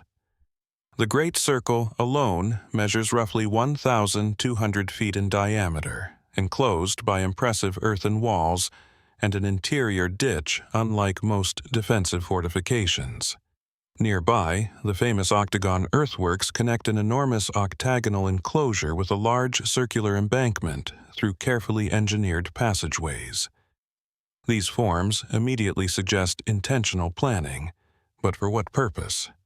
When European settlers first encountered the earthworks during the 18th and 19th centuries, many struggled to explain their origin. Some imagined lost races or distant civilizations, assuming that Native American ancestors could not have created works of such scale. Those assumptions reflected the biases of their time rather than archaeological evidence.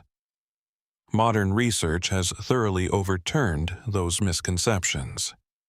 Excavation, radiocarbon dating, material analysis, and collaboration with the descendant indigenous communities all demonstrate that the Newark earthworks were designed and built by Native American societies whose engineering abilities have too often been underestimated in earlier historical narratives. Even after acknowledging their creators, however, the deeper purpose of the complex remains a subject of continuing investigation. Unlike fortified settlements surrounded by defensive walls, Newark shows little evidence of permanent residential occupation within the principal enclosures. Archaeologists have found relatively few domestic structures compared to the immense scale of construction. This absence suggests another possibility. Rather than serving as a city, Newark appears to have functioned primarily as a ceremonial gathering place where communities assembled periodically for rituals, social exchange, trade, feasting, and shared religious observances. Such gatherings may have drawn participants from hundreds of miles away. Artifacts discovered throughout the broader Hopewell world support this remarkable degree of connection. Obsidian from Yellowstone, copper from the Great Lakes, marine shells from the Gulf Coast, mica from the Appalachian Mountains, and exotic minerals from distant regions all circulated through Hopewell exchange networks. These materials were not simply traded as commodities. Many appear within ceremonial contexts, suggesting that their symbolic value exceeded their practical usefulness. The Newark earthworks may therefore have served as one of the principal meeting places within a cultural landscape stretching across much of eastern North America. Yet, perhaps the site's most intriguing characteristic lies not in its size, but in its relationship with the sky. During the late 20th century, archaeologists Ray Hively and Robert Horn conducted detailed surveys of the octagon earthworks. Their measurements revealed that several key alignments correspond closely with the complex movements of the moon rather than the sun. This distinction is important. Solar observations are relatively straightforward. The sun follows predictable annual patterns easily recognized by many agricultural societies. Lunar motion, however, is considerably more complex. The moon rises and sets at different positions along the horizon over an 18.6-year cycle known as the lunar standstill cycle. Remarkably, the octagon appears to align with major lunar standstill events with extraordinary precision. Could this alignment be intentional? Most archaeologists studying the site believe the evidence strongly supports that conclusion. If correct, the builders possessed not only careful engineering skills, but also generations of accumulated astronomical observation. Tracking the complete lunar cycle requires patient recording over nearly 2 decades, far longer than any single annual agricultural season. Such knowledge implies continuity across generations. Parents teaching children, observers preserving measurements, communities maintaining traditions over centuries. The earthworks themselves may have functioned as monumental calendars, allowing participants to witness celestial events unfolding according to rhythms far exceeding ordinary human experience. Even so, many questions remain unanswered. Why did lunar observation matter so profoundly? Did it regulate ceremonial gatherings? Did it symbolize cycles of renewal, ancestry, fertility, or cosmological balance? Without written records, archaeology can identify alignments but rarely recover the beliefs that gave them meaning. The geometry itself continues to inspire investigation. The combination of circles, octagons, parallel walls, and carefully measured distances appears far too systematic to represent random construction.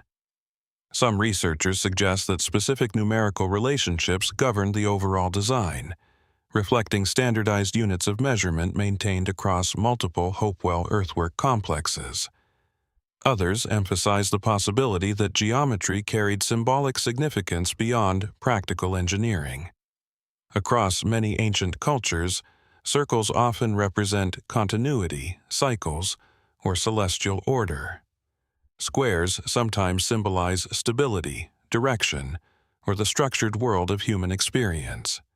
Whether similar meanings existed among Hopewell communities remains uncertain, yet the repeated use of geometric forms invites careful consideration.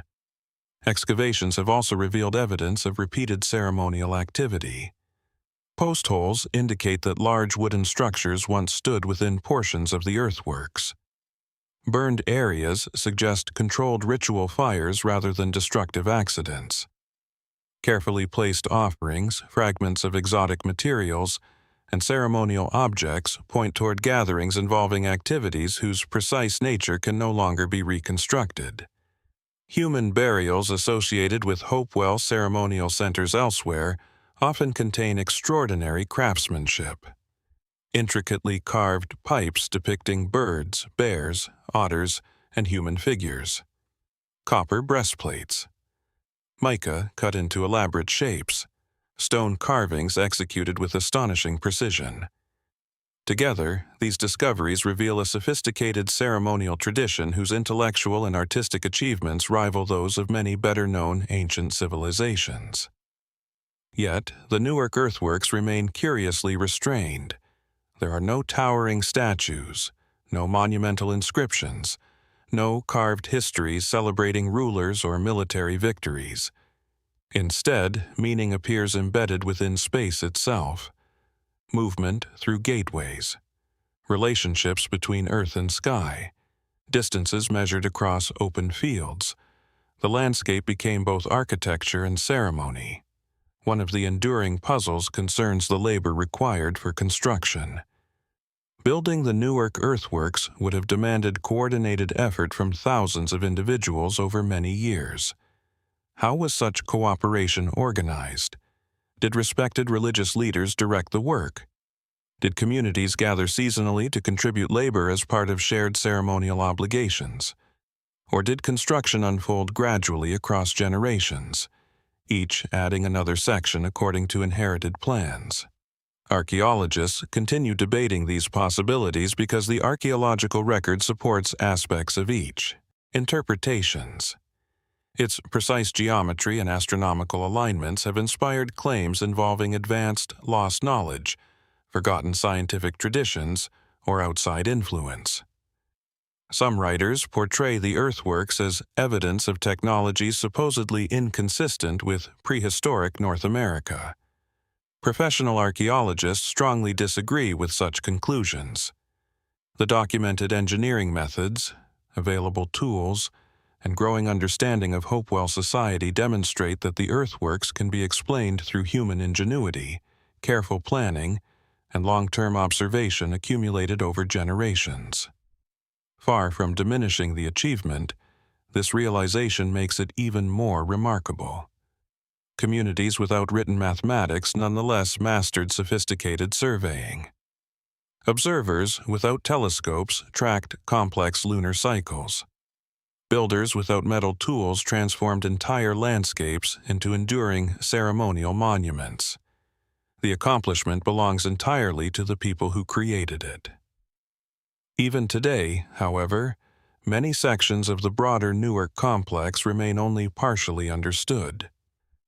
Agricultural development, urban expansion, and 19th-century construction altered portions of the original landscape before systematic archaeological preservation began.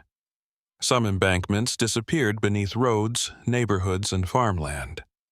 Others survived almost intact, allowing researchers to reconstruct much of the ancient design through excavation, historical maps, aerial photography, and modern laser scanning. New technologies continue revealing unexpected details. LiDAR surveys penetrate vegetation to identify subtle earthworks invisible from the ground. Ground-penetrating radar locates buried features without excavation. Microscopic soil analysis reconstructs construction techniques. Paleo-environmental studies reveal the forests, wetlands, and grasslands surrounding the site during Hopewell times.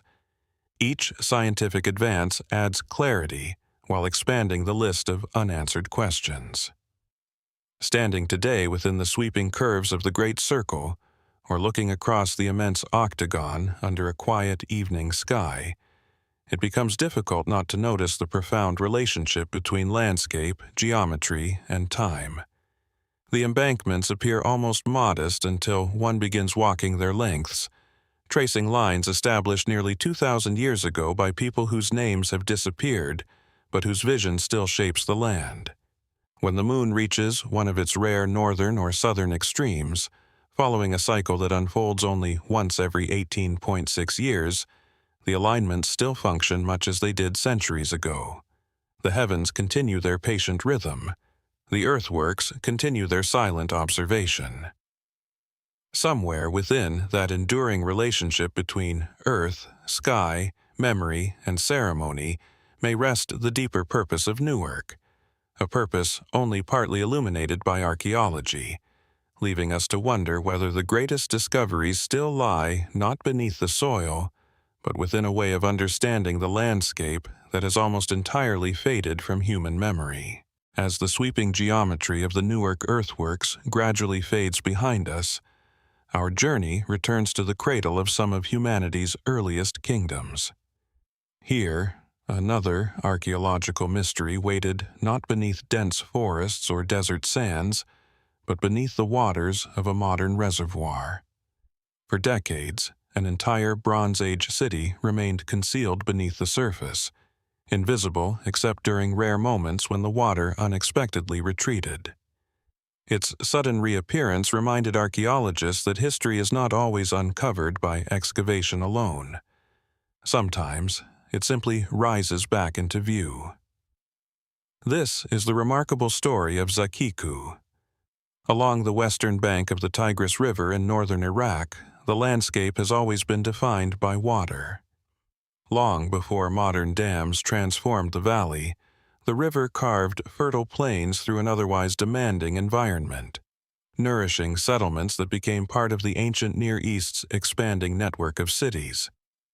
The annual rhythm of flooding and renewal supported agriculture, trade, and political power for thousands of years. Today, however, the rhythm is different. The Mosul Dam created a vast reservoir that submerged entire stretches of the ancient landscape beneath deep water. Villages disappeared, fields were abandoned, and countless archaeological sites became inaccessible. Among them was a settlement whose significance would remain unknown until an unexpected combination of drought and falling water levels revealed something extraordinary.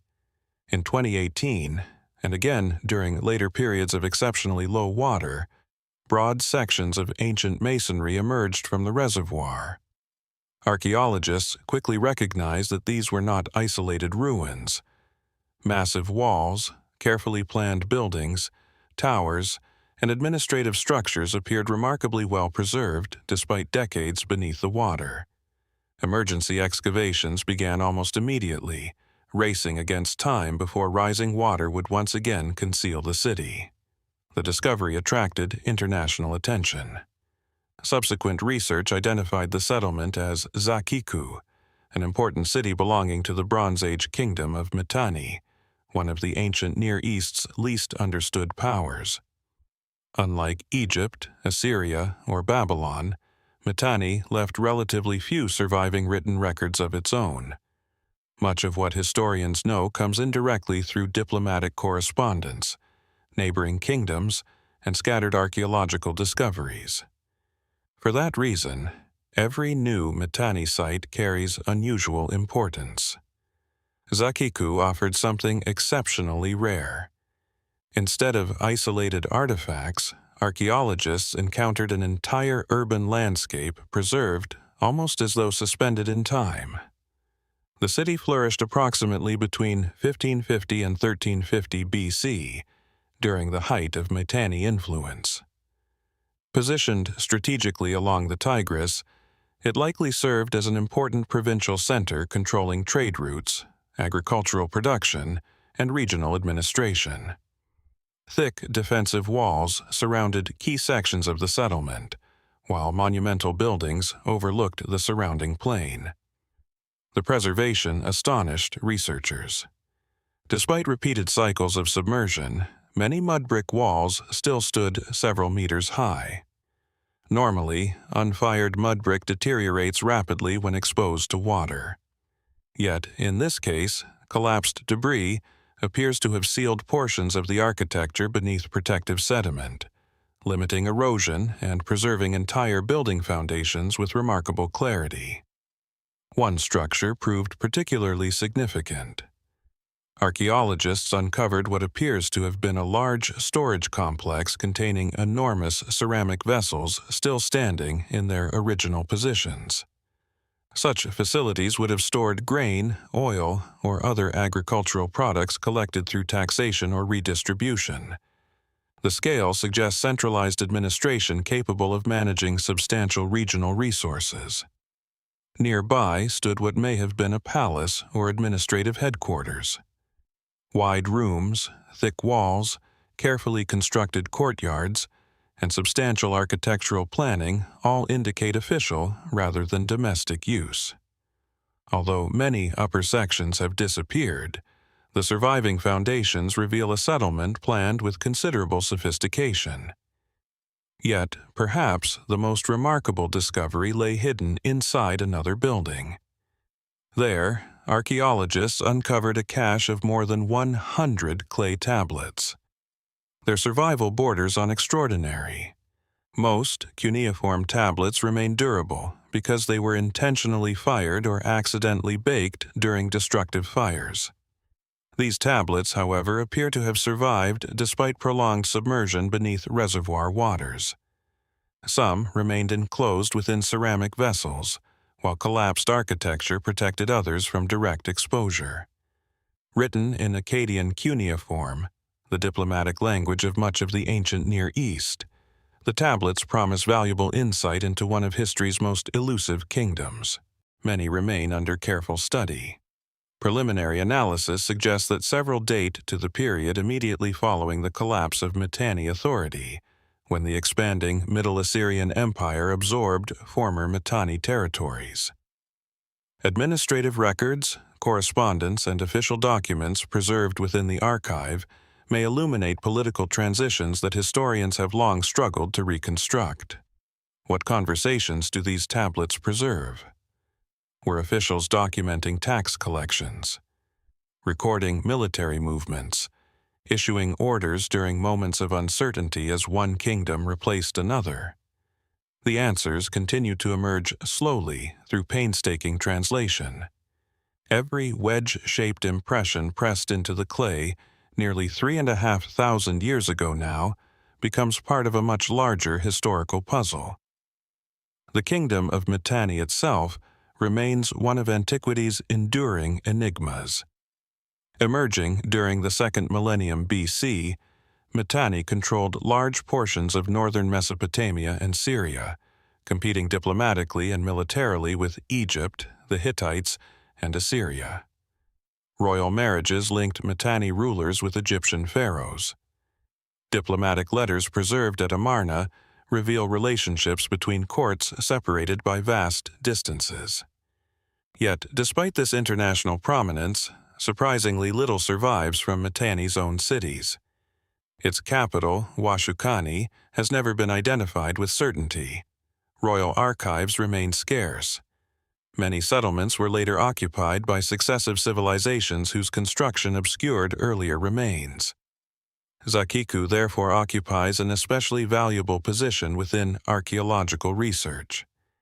It offers a rare opportunity to study everyday administration rather than relying solely upon foreign descriptions.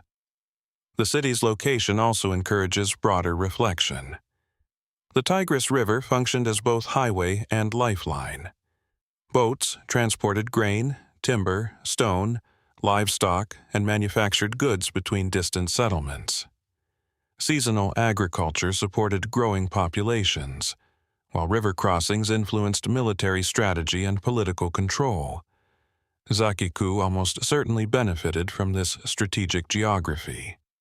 Yet rivers can also become agents of destruction. Flooding periodically reshaped the surrounding landscape. Changing river channels altered transportation routes. Political fortunes rose and fell alongside environmental conditions. The city's own history reflects this delicate balance.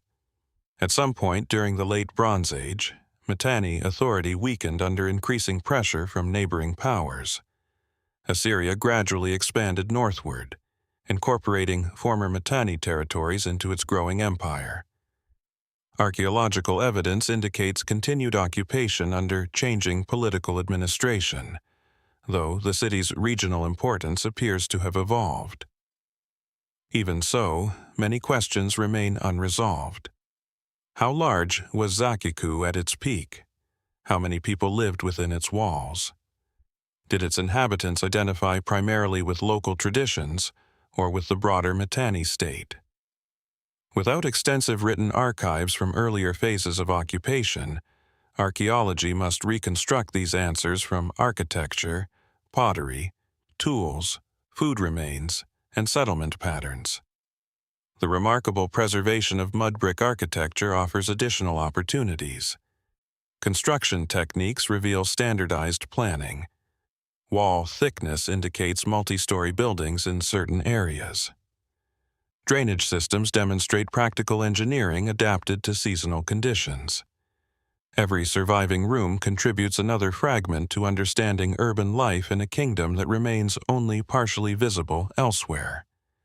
Beyond mainstream archaeology, Zakhiku has naturally inspired wider speculation. Its dramatic emergence from beneath reservoir waters created powerful imagery. Entire buildings rising unexpectedly from the lake encouraged comparisons with legendary submerged cities remembered in folklore around the world. Some observers described the discovery almost as though the city had returned from another age. In reality, the explanation remains entirely geological. Falling water levels simply exposed architecture that had never disappeared. It had merely remained concealed beneath the reservoir. Yet that reality proves no less remarkable. Few archaeological discoveries allow researchers to encounter an entire Bronze Age city emerging so suddenly before their eyes.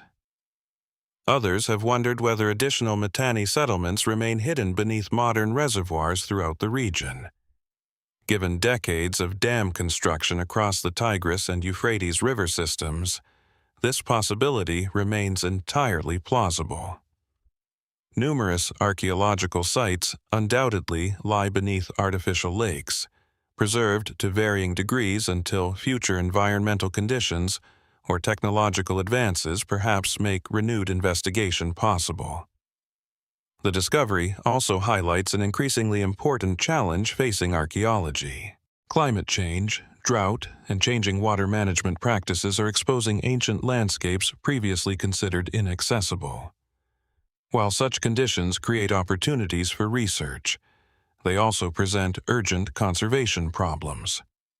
Newly exposed architecture begins deteriorating almost immediately once removed from protective underwater conditions. At Zakhiku, archaeologists faced exactly this dilemma. Working against limited time, they documented walls, excavated buildings, recovered artifacts, photographed architectural features, and ultimately covered exposed structures with protective materials before rising waters submerged the site once more. The city disappeared again beneath the reservoir. Its streets, courtyards, and storage buildings returned to silence beneath the water. This recurring cycle adds another unusual dimension to the site's story. Unlike permanently excavated archaeological sites, Zakhiku exists between visibility and concealment. It emerges. It is studied. Then it disappears once again, almost as though history itself opens only briefly before closing. Scientific analysis continues long after the waters return.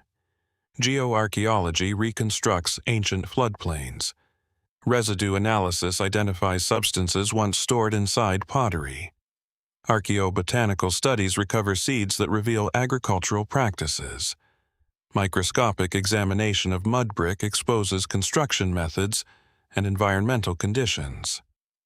Digital mapping preserves three-dimensional records of architecture that may remain inaccessible for years between excavation seasons. Each technique reveals another layer of a civilization that has often remained overshadowed by its more famous neighbors.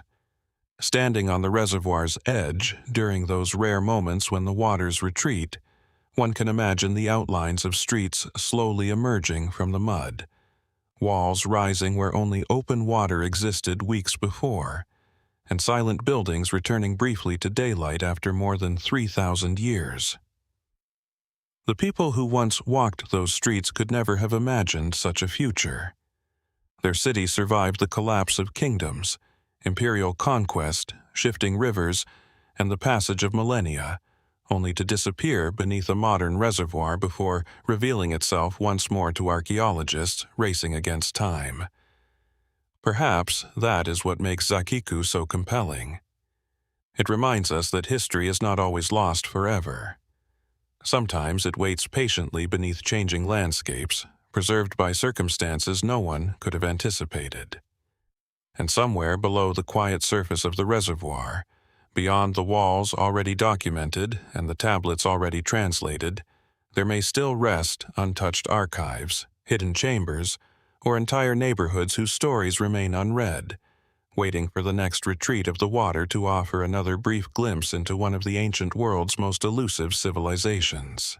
As the winter sunlight fades from the chamber of Maeshowe, our journey continues westward across the sea to another monument where stone, landscape, and legend have remained inseparable for thousands of years. Unlike the carefully enclosed passage tombs of Orkney, this next site dominates the horizon itself.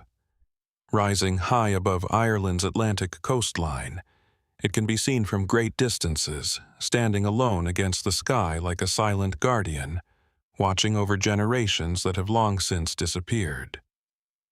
This is the Cairn of Knocknarea, one of Ireland's most imposing prehistoric monuments, and one of its most enduring archaeological mysteries. The broad limestone summit of Knocknarea overlooks County Sligo, where rugged mountains meet fertile plains before giving way to the Atlantic Ocean. Winds sweep continuously across the plateau, carrying the scent of salt water and heather through the open landscape. Even from the valley below, the enormous stone cairn immediately commands attention. Measuring roughly 60 meters in diameter and standing nearly 10 meters high, it is composed of tens of thousands of limestone rocks carefully piled to form a monumental mound that has survived for millennia. The climb toward the summit is gradual but unmistakably purposeful. As the surrounding countryside slowly falls away, the cairn grows larger with every step until it fills the skyline. Standing beside it, the scale becomes almost overwhelming. Every stone was carried uphill by human hands, without carts, metal tools, or draft animals. Together, they created one of the largest prehistoric cairns in Ireland, an achievement requiring remarkable planning, coordination, and persistence. Archaeologists generally date the monument to the late Neolithic or early Bronze Age, around 3000 BC, although precise dating remains challenging because the cairn itself has never been fully excavated. This uncertainty immediately distinguishes Knocknarea from many better understood passage tombs. While nearby monuments have revealed chambers, burials, and carefully aligned passages, the interior of Knocknarea remains largely unknown. What lies beneath the immense pile of stone? Most archaeologists believe the cairn probably covers a passage tomb similar in concept to Newgrange, Loughcrew, or Carrowmore, another major prehistoric cemetery located at the foot of the mountain. Geophysical surveys and comparisons with related monuments support this interpretation, but without excavation, certainty remains beyond reach. The decision not to excavate reflects both practical and ethical considerations.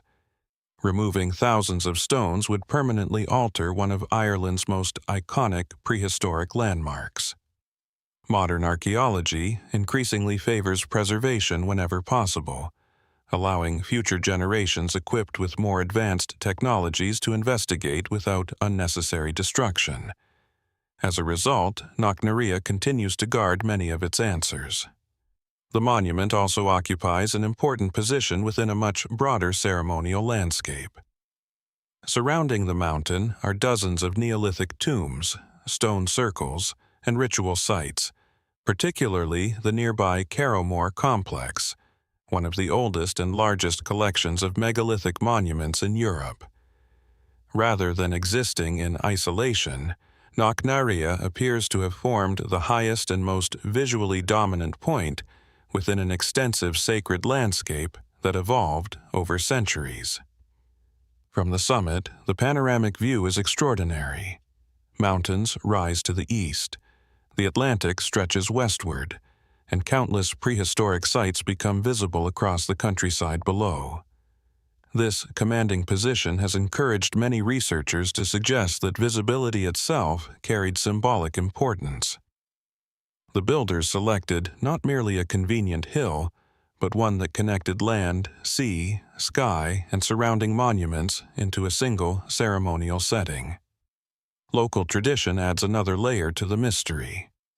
For centuries, the cairn has been known as the resting place of Queen Medb, one of the most celebrated figures in Irish mythology.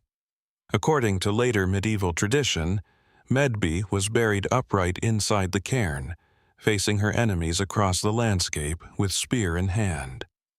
Whether she represents a historical ruler, a legendary queen, or a mythological embodiment of sovereignty remains a matter of continuing debate.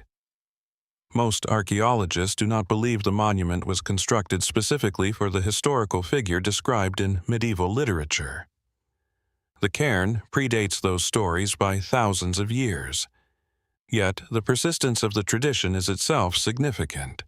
Ancient monuments often attracted new meanings as cultures changed, suggesting that Knocknarea remained a place of exceptional importance long after its original builders were gone. Perhaps the legends preserved a distant memory of the hill's sacred status, even if the details evolved over countless generations. Without excavation, however, fundamental questions remain unanswered. Does a burial chamber truly lie beneath the cairn? If so, was it intended for a single individual, multiple burials, or repeated ceremonial use? Were offerings placed within the monument, as at other Irish passage tombs? Or does the structure conceal an architectural form unlike any yet discovered? Modern archaeological science continues searching for answers through non-invasive methods. Ground-penetrating radar, geophysical surveys, and detailed topographic mapping provide valuable information while leaving the monument undisturbed. Each study refines understanding of the cairn's construction and surrounding landscape, yet its deepest interior remains concealed. Beyond mainstream archaeology, Knocknarea has naturally inspired broader speculation. Its enormous scale, unexplored interior, and association with ancient legends have encouraged theories ranging from undiscovered royal chambers to symbolic astronomical functions. While such ideas capture public imagination, Archaeologists emphasize that current evidence supports careful investigation rather than dramatic conclusions. Even without speculation, the monument remains extraordinary. Thousands of people devoted immense effort to constructing a cairn whose purpose still cannot be fully explained. Every stone represents deliberate labor. Every layer reflects careful planning. Every generation that maintained or revered the monument added another chapter to a story that survives almost entirely without words. Standing atop Knocknarea, as Atlantic winds move across the summit, the cairn appears less like a relic and more like a permanent feature of the landscape itself. It has witnessed changing climates, shifting cultures, the arrival of new peoples, and the passing of nearly 5,000 years without surrendering its deepest secrets. Whether it conceals a chamber, a burial, or something entirely unexpected, one truth remains clear. The answers still rest beneath the stones, waiting silently on the windswept summit, where archaeology, landscape, and legend continue to meet in ways that no excavation has yet fully revealed. As the waters slowly close once more over the streets of Zakhiku, preserving its walls beneath a modern reservoir, our journey continues to another place where time itself seemed to stop in an instant. Yet, unlike Zakhiku, whose disappearance unfolded across centuries before its remarkable rediscovery, the next site captures a single day frozen with astonishing clarity. Deep beneath layers of volcanic ash in present-day El Salvador lies Joya de Cerén, a farming community preserved so completely that archaeologists often describe it as one of the most intimate windows into everyday life ever discovered in the ancient Americas. The landscape surrounding Joya de Cerén appears tranquil today. Green fields spread across fertile volcanic soil, while distant mountains rise beneath changing clouds. The land is remarkably productive, enriched by countless eruptions that have deposited mineral-rich ash over thousands of years. Yet, this same fertility has always carried an element of risk. The volcanoes that nourish the earth are also capable of transforming it within moments. Nearly 14 centuries ago, one of those transformations changed history forever. Around AD 600, the nearby Loma Caldera volcano erupted with extraordinary speed. Instead of a slow sequence of lava flows, the eruption released repeated surges of hot volcanic ash that swept across the surrounding countryside. Within hours, buildings, gardens, tools, food stores, and household objects disappeared beneath meters of fine ash. Remarkably, unlike the destruction seen at many ancient cities, archaeologists have found no convincing evidence of widespread loss of life at Joya de Cerén. The absence of human remains suggests that the inhabitants escaped before the most dangerous phases of the eruption reached the village. They left, but almost everything else remained exactly where it had been. The result is extraordinary. When archaeologists first uncovered the site in the late 20th century, they encountered a settlement preserved with a level of detail almost unparalleled in the ancient Americas. Entire buildings remained standing beneath protective volcanic deposits. Thatched roofs had collapsed gently into place. Wooden beams left hollow impressions within the hardened ash. Ceramic vessels still rested on shelves. Farming tools remained beside walls. Cooking pots sat where meals had been prepared. Instead of discovering monuments celebrating rulers or military victories, archaeologists found something far rarer. They found ordinary life. Joya de Cerén belonged to the Maya world, yet it differed dramatically from the great ceremonial cities usually associated with Maya civilization. There were no towering pyramids here, no elaborate royal tombs, and no carved monuments recording dynasties. This was a farming village. Its importance lies precisely in its simplicity. For generations, scholars understood Maya civilization primarily through elite architecture and royal inscriptions found at major urban centers. Joya de Cerén revealed an entirely different perspective: the daily experiences of farmers, artisans, and families whose lives rarely appear in written records. Walking through the excavated structures today, one gains an unusually personal impression of the people who once lived here. The buildings themselves reflect practical intelligence shaped by centuries of experience. Walls woven from branches and coated with clay created sturdy yet flexible homes. Thatched roofs protected interiors from seasonal rains. Separate buildings served different purposes: sleeping, cooking, storage, communal gathering, and specialized craft activities. One structure immediately attracted attention. Archaeologists identified a sweat bath remarkably well preserved beneath volcanic ash. Similar structures continue to play important roles in parts of Mesoamerica today, serving purposes that combine hygiene, healing, childbirth, ritual purification, and social interaction. The survival of such a building provides valuable evidence for cultural traditions extending across centuries. Nearby stood household gardens unlike anything previously documented at an ancient Maya site.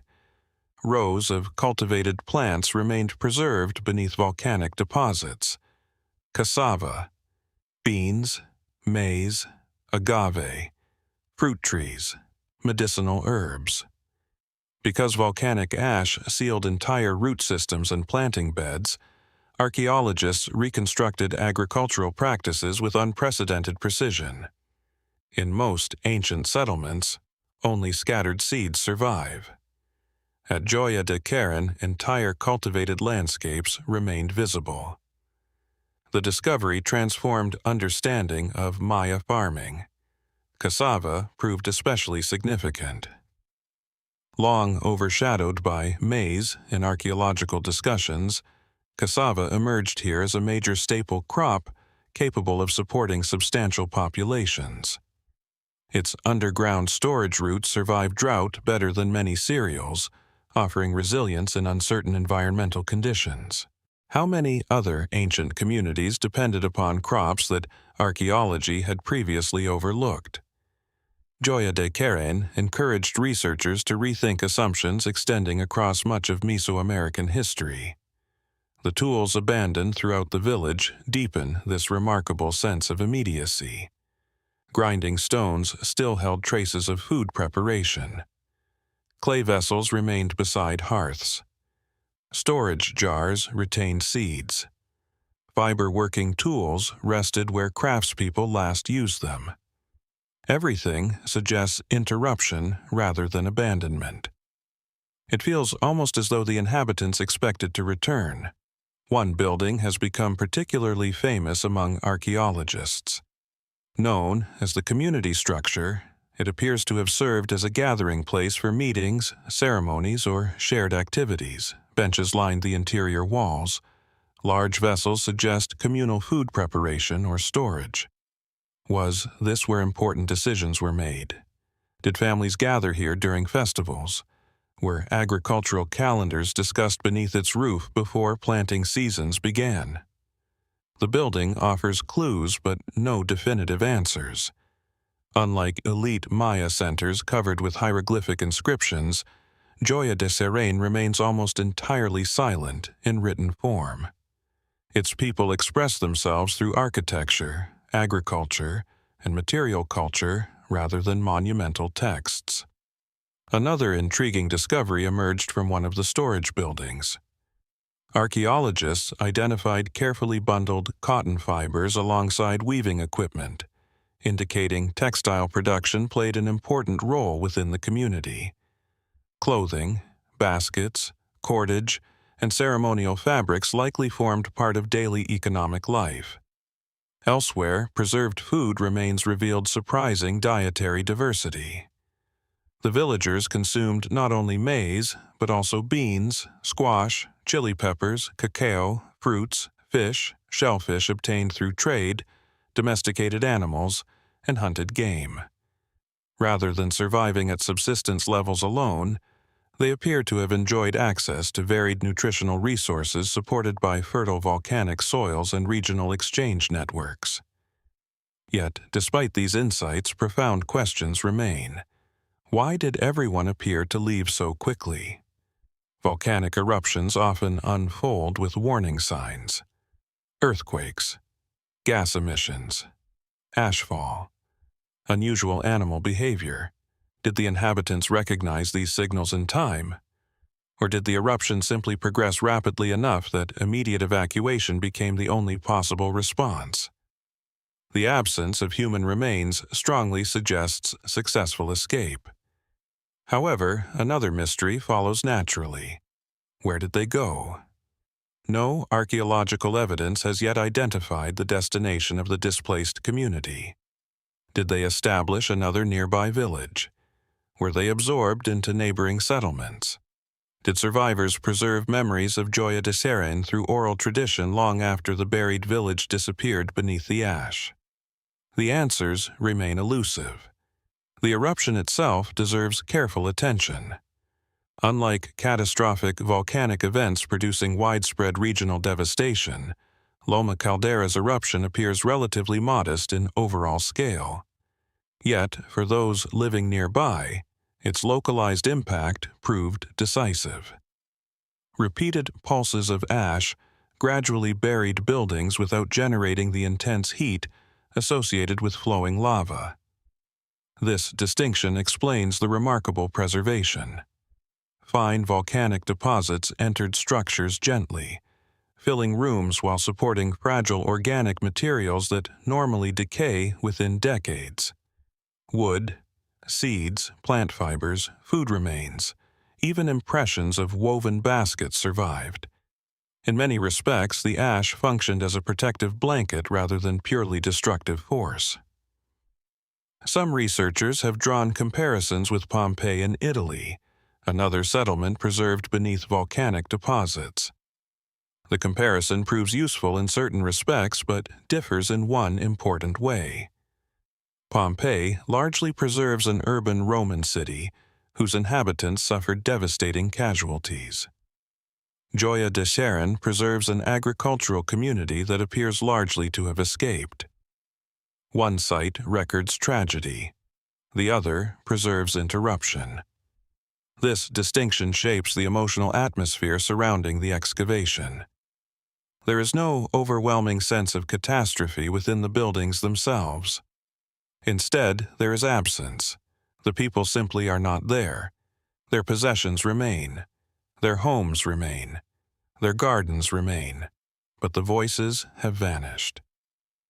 Beyond mainstream archaeology, Joya de Cerén naturally inspires broader speculation. Some enthusiasts suggest that the villagers possessed unusually accurate environmental knowledge, allowing them to predict the eruption before visible warning signs became obvious. Others wonder whether traditional observations of animal behavior, groundwater changes, or subtle seismic activity guided their decision to flee. Modern volcanology acknowledges that experienced communities living near active volcanoes often recognize patterns overlooked by outsiders. Oral traditions can preserve practical environmental knowledge across many generations. Whether such knowledge explains the apparent evacuation at Joya de Cerén remains uncertain, yet it represents an entirely plausible avenue of investigation. More speculative ideas occasionally propose that additional buried settlements remain concealed beneath volcanic deposits throughout Central America. This possibility is far from unrealistic. Volcanic landscapes frequently preserve archaeological sites beneath successive ash layers, and remote sensing technologies continue identifying anomalies beneath modern farmland. Indeed, researchers suspect that the excavated portion of Joya de Cerén represents only part of the original community. Large sections almost certainly remain unexplored. Every new excavation reveals additional buildings, activity areas, and agricultural features. The buried village continues expanding with each archaeological season. The religious life of the community also remains only partly understood. One structure appears to have served ceremonial purposes, containing offerings associated with agricultural fertility and seasonal renewal. Unlike monumental temples dominating royal capitals, this sacred space reflects local practice integrated directly into everyday village life. How did these farmers understand the volcano towering nearby? Did they regard eruptions as expressions of divine power, natural cycles, spiritual warning? Their beliefs survive only through scattered offerings and carefully arranged ritual spaces. Without written explanations, archaeology reconstructs faith through objects rather than words. Modern scientific research continues transforming understanding of the site. Microscopic analysis identifies ancient pollen trapped within volcanic deposits. Soil chemistry reconstructs cultivation methods. Phytolith studies reveal plants whose organic tissues have disappeared. Residue analysis identifies food prepared inside cooking vessels. Three-dimensional laser scanning preserves architectural details before continued excavation exposes fragile materials to weathering. Every scientific advance expands the remarkable portrait of village life. Yet each answer creates new questions. Standing today beside the excavated homes of Joya de Cerén, where wooden walls once echoed with conversation and cooking fires filled the air with familiar scents, it becomes difficult not to picture the final hours before the eruption. Families gathering possessions. Children following hurried instructions. Farmers leaving fields that had sustained generations. Doors left open. Tools set aside with every expectation of returning once the danger had passed. They never did. The village disappeared beneath volcanic ash, remaining untouched for nearly 14 centuries until chance revealed it once more beneath modern farmland. Perhaps that is Joya de Cerén's greatest mystery. Not how it was buried, for geology explains that with remarkable clarity, but how completely it preserves an ordinary world that history so rarely records. It reminds us that the foundations of civilization were built not only by kings, priests, and conquerors, but also by families preparing meals, tending gardens, weaving cloth, and planning for another ordinary day that, without warning, became their last in the village they called home. And somewhere beyond the excavated buildings, beneath layers of volcanic earth that still conceal much of the ancient settlement, there may yet remain unopened homes, untouched workshops, or forgotten ceremonial spaces waiting quietly beneath the soil, preserving stories that no written chronicle ever recorded. As the silent homes of Joya de Cerén disappear once more beneath layers of volcanic earth, our journey turns toward a landscape shaped not by fire, but by stone, wind, and time. We leave behind the preserved routines of an ancient farming village and travel across the Atlantic to the rolling green hills of Ireland, where another community left behind monuments of extraordinary ambition. Here, no walls enclose forgotten houses, and no written records describe the people who built them.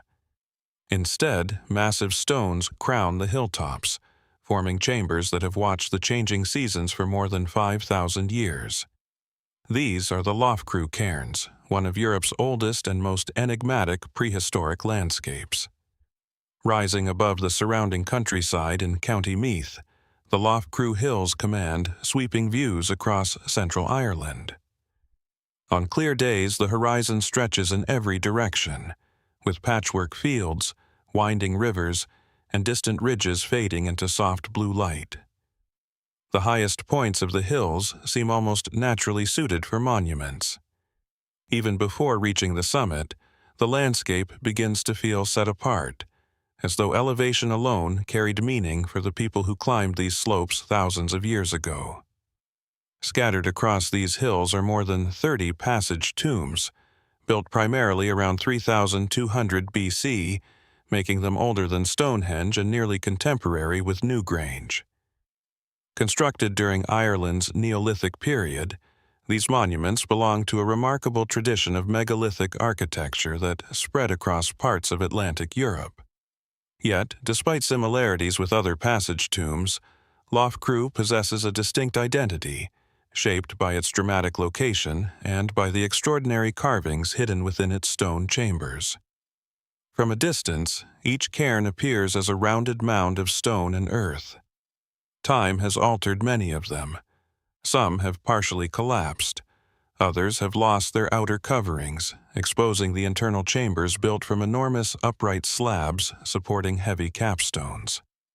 Even in their weathered state, however, the engineering remains impressive.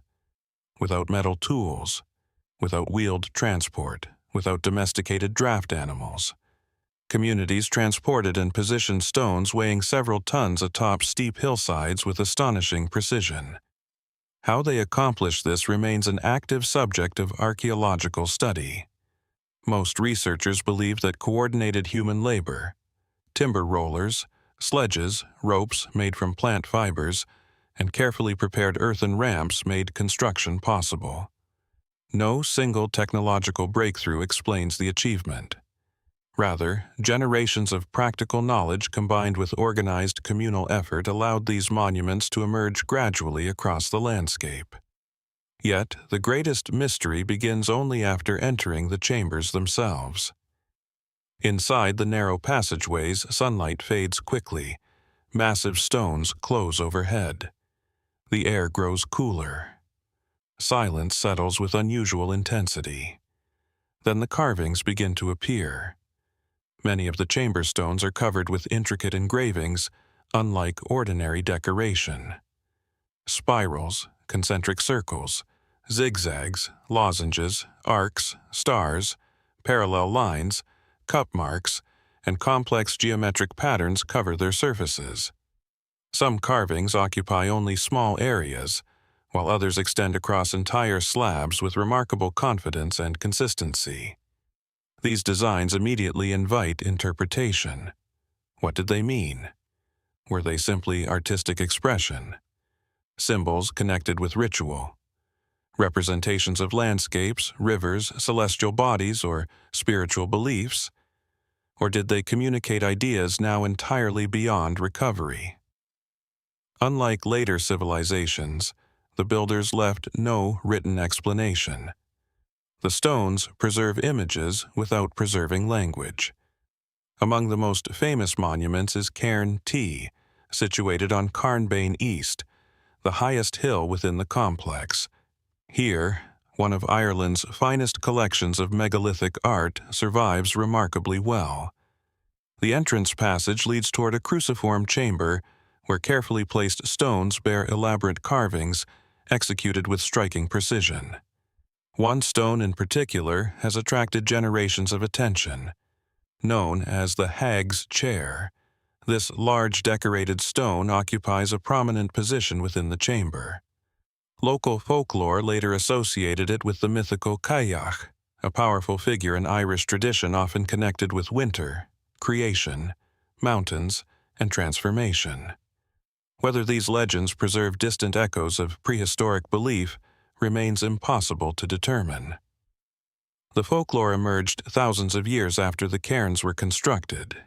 Yet, the persistence of sacred associations surrounding the hills suggests that the landscape retained unusual cultural significance across many centuries. Perhaps the most remarkable feature of Cairn T occurs only during a brief period each year.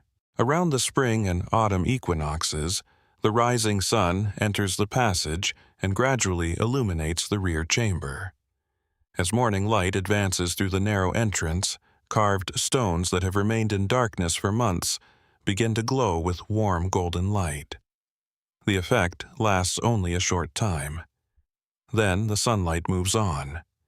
This phenomenon has been carefully documented and is widely accepted by archaeologists as an intentional architectural alignment.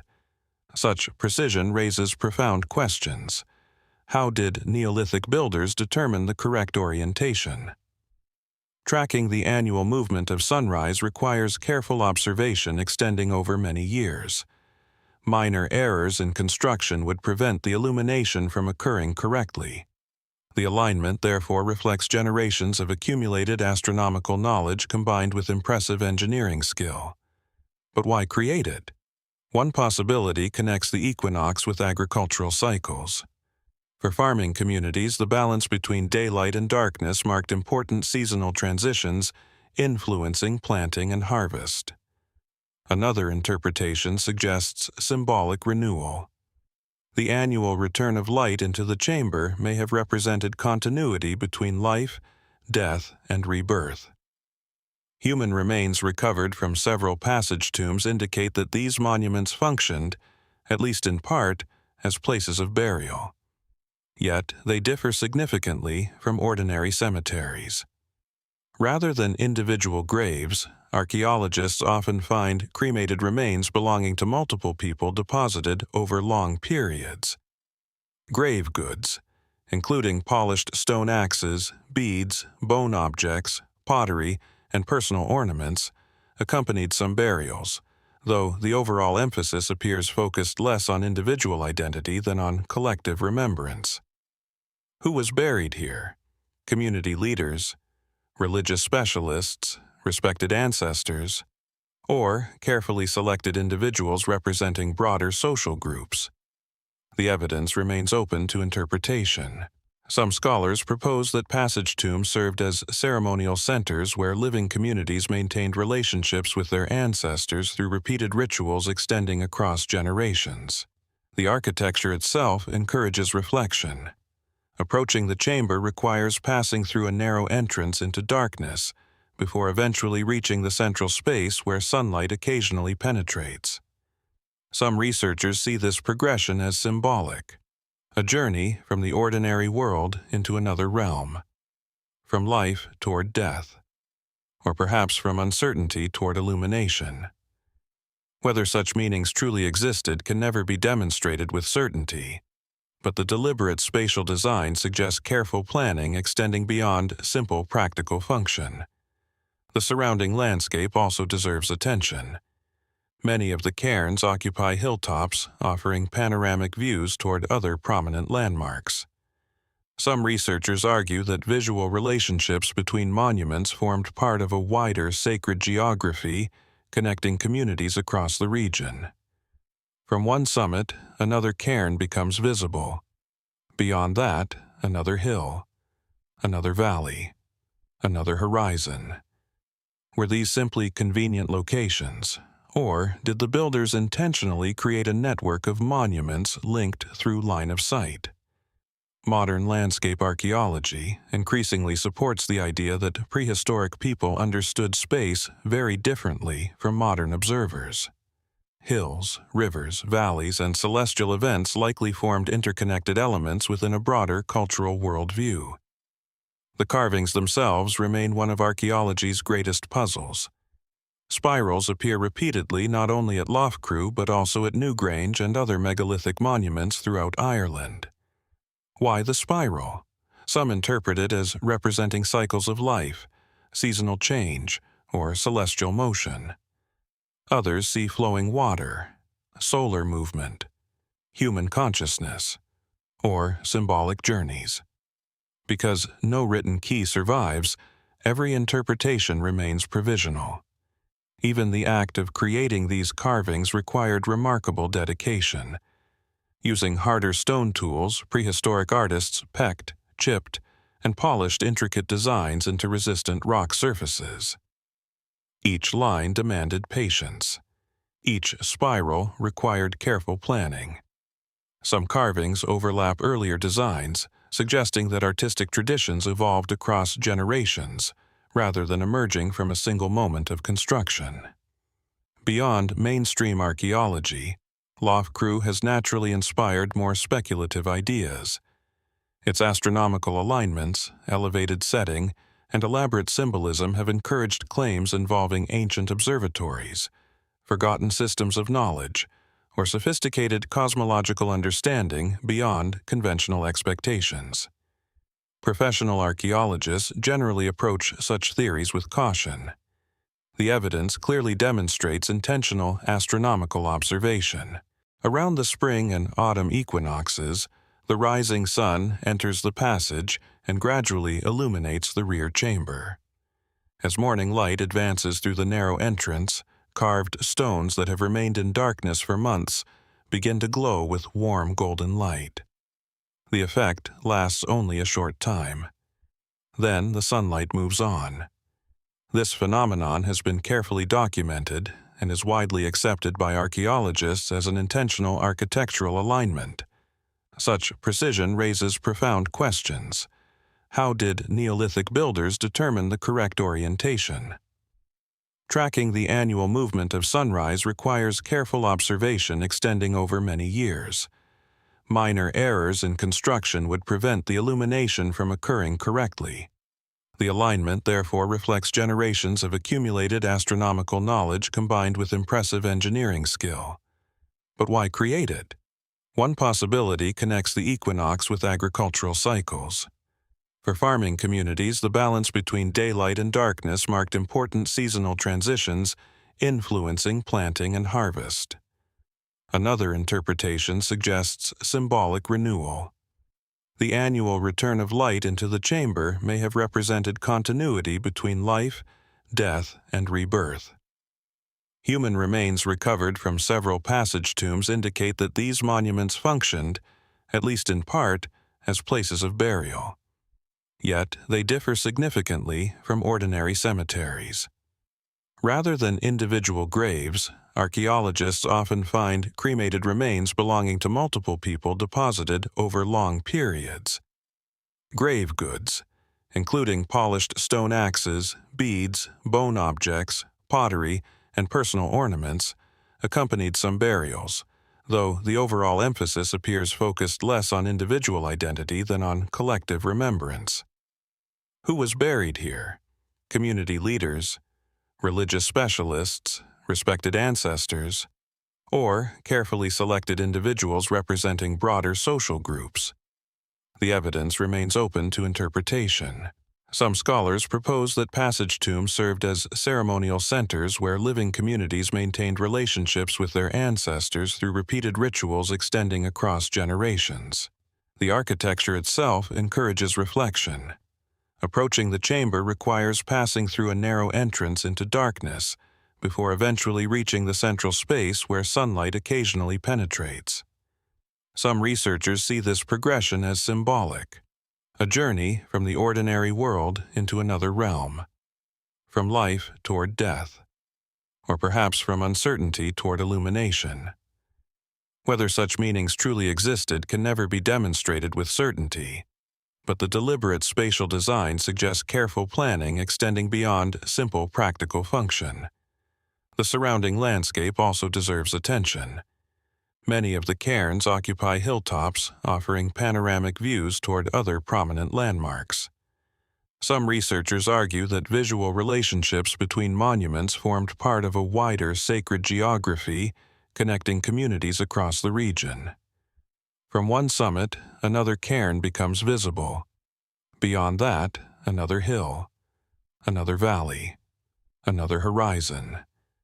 Were these simply convenient locations, or did the builders intentionally create a network of monuments linked through line of sight?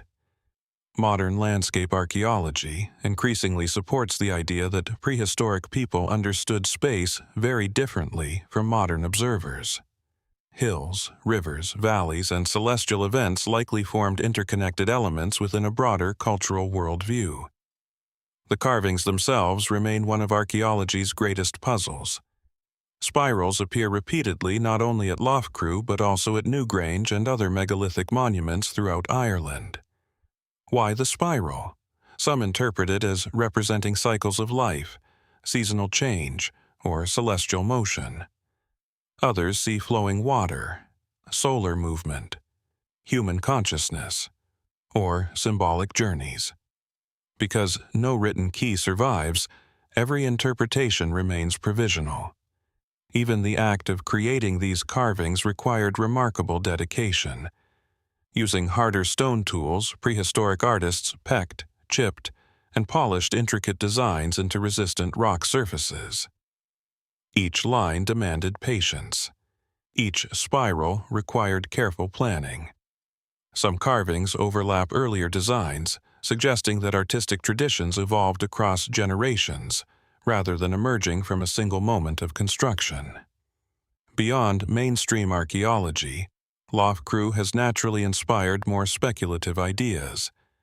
Its astronomical alignments, elevated setting, and elaborate symbolism have encouraged claims involving ancient observatories, forgotten systems of knowledge, or sophisticated cosmological understanding beyond conventional expectations. Professional archaeologists generally approach such theories with caution. The evidence clearly demonstrates intentional astronomical observation. As the first light of the equinox slowly fades from the carved stones of Loughcrew, our path continues farther north, across restless seas and windswept islands, toward another monument where darkness and light have been carefully woven into stone. Like the passage tombs of Ireland, this place was built long before written history, yet it carries an additional layer of intrigue. Thousands of years after its construction, entirely different visitors entered its silent chambers, leaving behind messages of their own. Their words still remain on the walls, transforming one prehistoric monument into a meeting place between two distant worlds. This is Maeshowe, one of the most remarkable archaeological sites in the Orkney Islands of northern Scotland. The landscape surrounding Maeshowe appears deceptively simple. Wide grasslands stretch beneath an immense northern sky, where changing clouds cast moving shadows across the fields. Low hills rise gently above freshwater lochs, while the sea is never far away. The wind rarely stops. It carries the scent of salt water and the constant reminder that these islands have always stood between land and ocean, connected to distant cultures by narrow but significant maritime routes.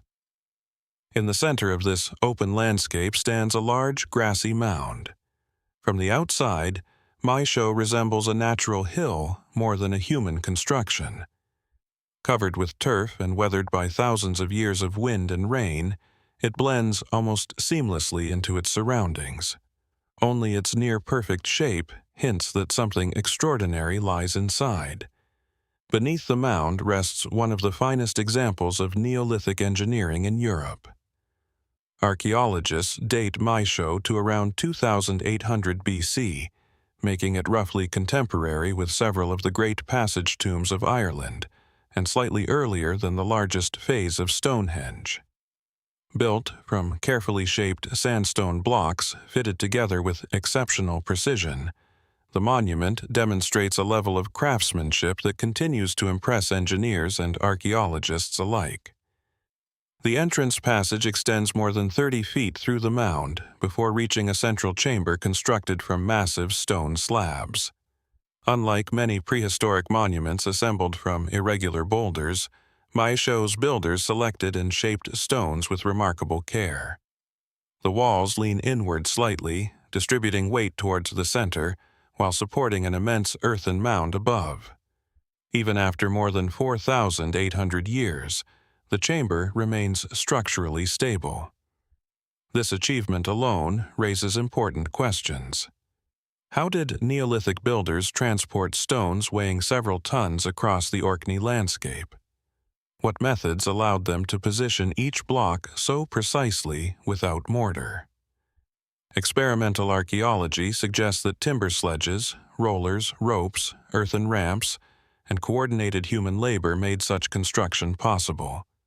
Yet, understanding the mechanics does not diminish the scale of the accomplishment. Every stone reflects careful planning carried out by a community possessing remarkable practical knowledge. Stepping inside Maeshowe creates an immediate sense of isolation. The narrow passage excludes nearly all outside light. Sound becomes muted. The thick stone walls create an atmosphere unlike any ordinary building. Then, as the passage opens into the central chamber, the geometry becomes apparent. The chamber forms an almost perfect square, with 3 smaller side cells opening from its walls. Massive, upright stones define the corners, while carefully layered masonry rises toward a roof built through overlapping courses of stone. The entire structure feels deliberate, balanced, ordered. Nothing appears accidental. Like Loughcrew and Newgrange, Maeshowe also possesses a remarkable astronomical alignment. Each year, around the winter solstice, the setting sun shines directly through the entrance passage. For a brief period during sunset, warm, golden light travels along the narrow corridor before illuminating the rear wall of the central chamber. The effect is subtle, but unmistakable. For most of the year, the chamber remains in near darkness. Then, during the shortest days of winter, sunlight reaches the monument's deepest interior. How did its builders achieve such precision? Determining the correct alignment required careful observation of the solar cycle extending across many years. The entrance had to be positioned with extraordinary accuracy. Minor errors would have prevented the phenomenon entirely. The builders clearly understood seasonal movement of the sun with impressive sophistication. Why did the winter solstice matter so much? Many archaeologists suggest that the return of sunlight following the year's darkest period symbolized renewal, continuity, or hope. Agricultural communities depended upon seasonal rhythms, making the gradual return of daylight an event of profound practical and symbolic significance. Others propose that the monument formed part of ceremonies connecting ancestors with the cyclical rebirth of nature. Human remains discovered in several comparable passage tombs suggest funerary functions closely linked with ritual observance. Yet, Maeshowe itself presents a curious puzzle. Unlike many Neolithic tombs, relatively few human remains have been recovered inside. Why? One possibility is that later activity disturbed or removed earlier burials. Another suggests that Maeshowe served ceremonial purposes extending beyond simple interment. Its architectural perfection, astronomical alignment, and commanding position within the broader ceremonial landscape of Orkney hint at functions still only partly understood. The surrounding region strengthens this impression. Maeshowe does not stand alone.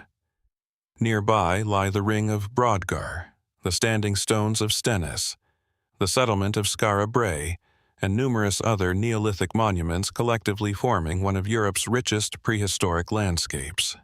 Rather than isolated structures, these sites appear interconnected.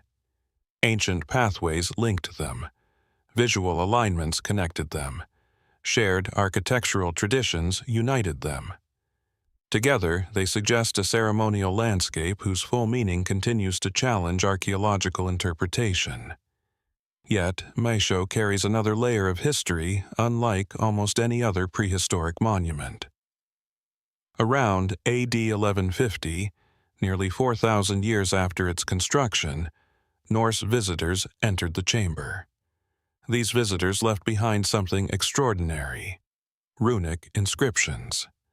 More than 30 separate carvings survive on the stone walls, representing one of the largest collections of Viking runes found anywhere in the world. The inscriptions vary considerably. Some simply record names. Others boast of achievements. Several mention treasure. One famously declares that the greatest treasure was removed 3 nights before. Another refers to a woman described as the most beautiful. Others resemble casual graffiti left by travelers sheltering inside the ancient chamber. These messages transform Maeshowe into an archaeological dialogue spanning millennia. The Neolithic builders never anticipated that Norse explorers would one day carve their own stories into the monument. Yet the Viking inscriptions themselves contribute to Maeshowe's enduring mystery. Did the Norse believe the mound already possessed supernatural significance? Medieval Icelandic sagas describe encounters with burial mounds associated with spirits, treasure, and powerful ancestors. Within Norse tradition, ancient tombs often became places where heroes confronted guardians or sought hidden wealth. Perhaps Maeshowe inspired similar beliefs.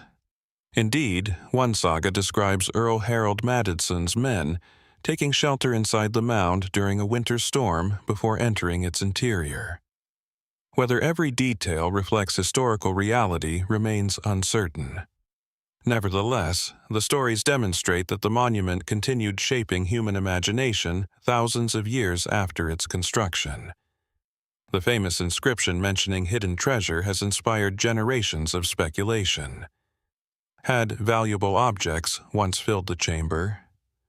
Were earlier visitors responsible for removing them? Or does the inscription refer to folklore rather than actual events? Archaeologists generally favor caution. Many prehistoric tombs were disturbed long before modern excavation began, making it entirely possible that grave goods disappeared centuries earlier. At the same time, the inscription itself may simply echo legendary tales already circulating among Norse travelers. Without additional evidence, certainty remains elusive. Another intriguing feature lies outside the mound. Excavations have revealed a carefully engineered ditch surrounding Maeshowe, emphasizing that the monument originally stood apart from its immediate surroundings. This enclosing feature may have served practical drainage purposes while simultaneously defining sacred space.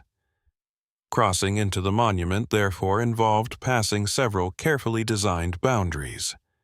From ordinary landscape, across the ditch, through the narrow entrance, into darkness, toward the central chamber.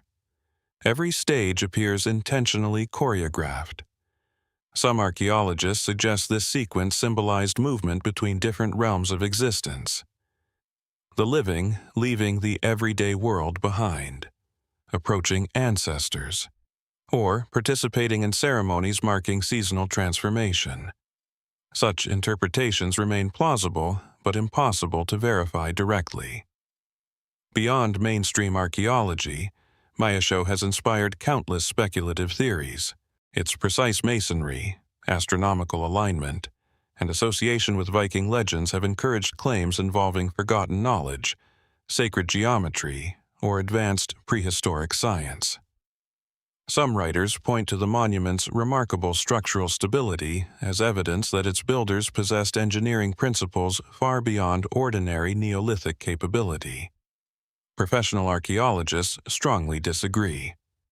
Excavation reveals exactly how the builders achieved their success through careful observation, practical experimentation, and accumulated experience rather than unknown technologies. Far from diminishing their achievement, this understanding highlights the extraordinary abilities of prehistoric communities working with stone, timber, and patient craftsmanship alone. Perhaps the greatest mystery concerns the builders themselves. Who organized construction? How many generations participated? What ceremonies accompanied the completion of such a monumental project? No written records survive. No names remain. The monument preserves achievement without preserving identity. Scientific investigation continues revealing new details. Laser scanning documents microscopic tool marks. Ground-penetrating radar identifies previously unknown surrounding features. Micromorphology examines ancient floor deposits. Radiocarbon dating refines construction chronology. Digital modeling reconstructs the winter solstice illumination with remarkable precision. Every technological advance deepens understanding while reminding researchers how much has already disappeared. Standing within Maeshowe during the winter solstice, as the setting sun slowly enters the passage after its long journey across the northern sky, time itself seems to collapse. The same narrow beam that reaches the chamber today illuminated these stones nearly 5,000 years ago. Long before kingdoms rose and fell, before written language reached these islands, before Viking sailors carved runes into the ancient walls, the monument was already marking the return of light with unwavering precision. The builders are gone. The ceremonies have ended. The voices that once echoed through the chamber have fallen silent, Yet the sunlight still arrives exactly when it should, crossing the passage with quiet certainty before fading once again into darkness. And perhaps somewhere within that enduring rhythm, between the carefully fitted stones, the enigmatic carvings left by distant visitors, and the unanswered purpose of the monument itself, Maeshowe continues to guard a deeper understanding of the people who created it, waiting patiently for future discoveries to reveal what still remains concealed within one of Europe's most enduring prehistoric sanctuaries.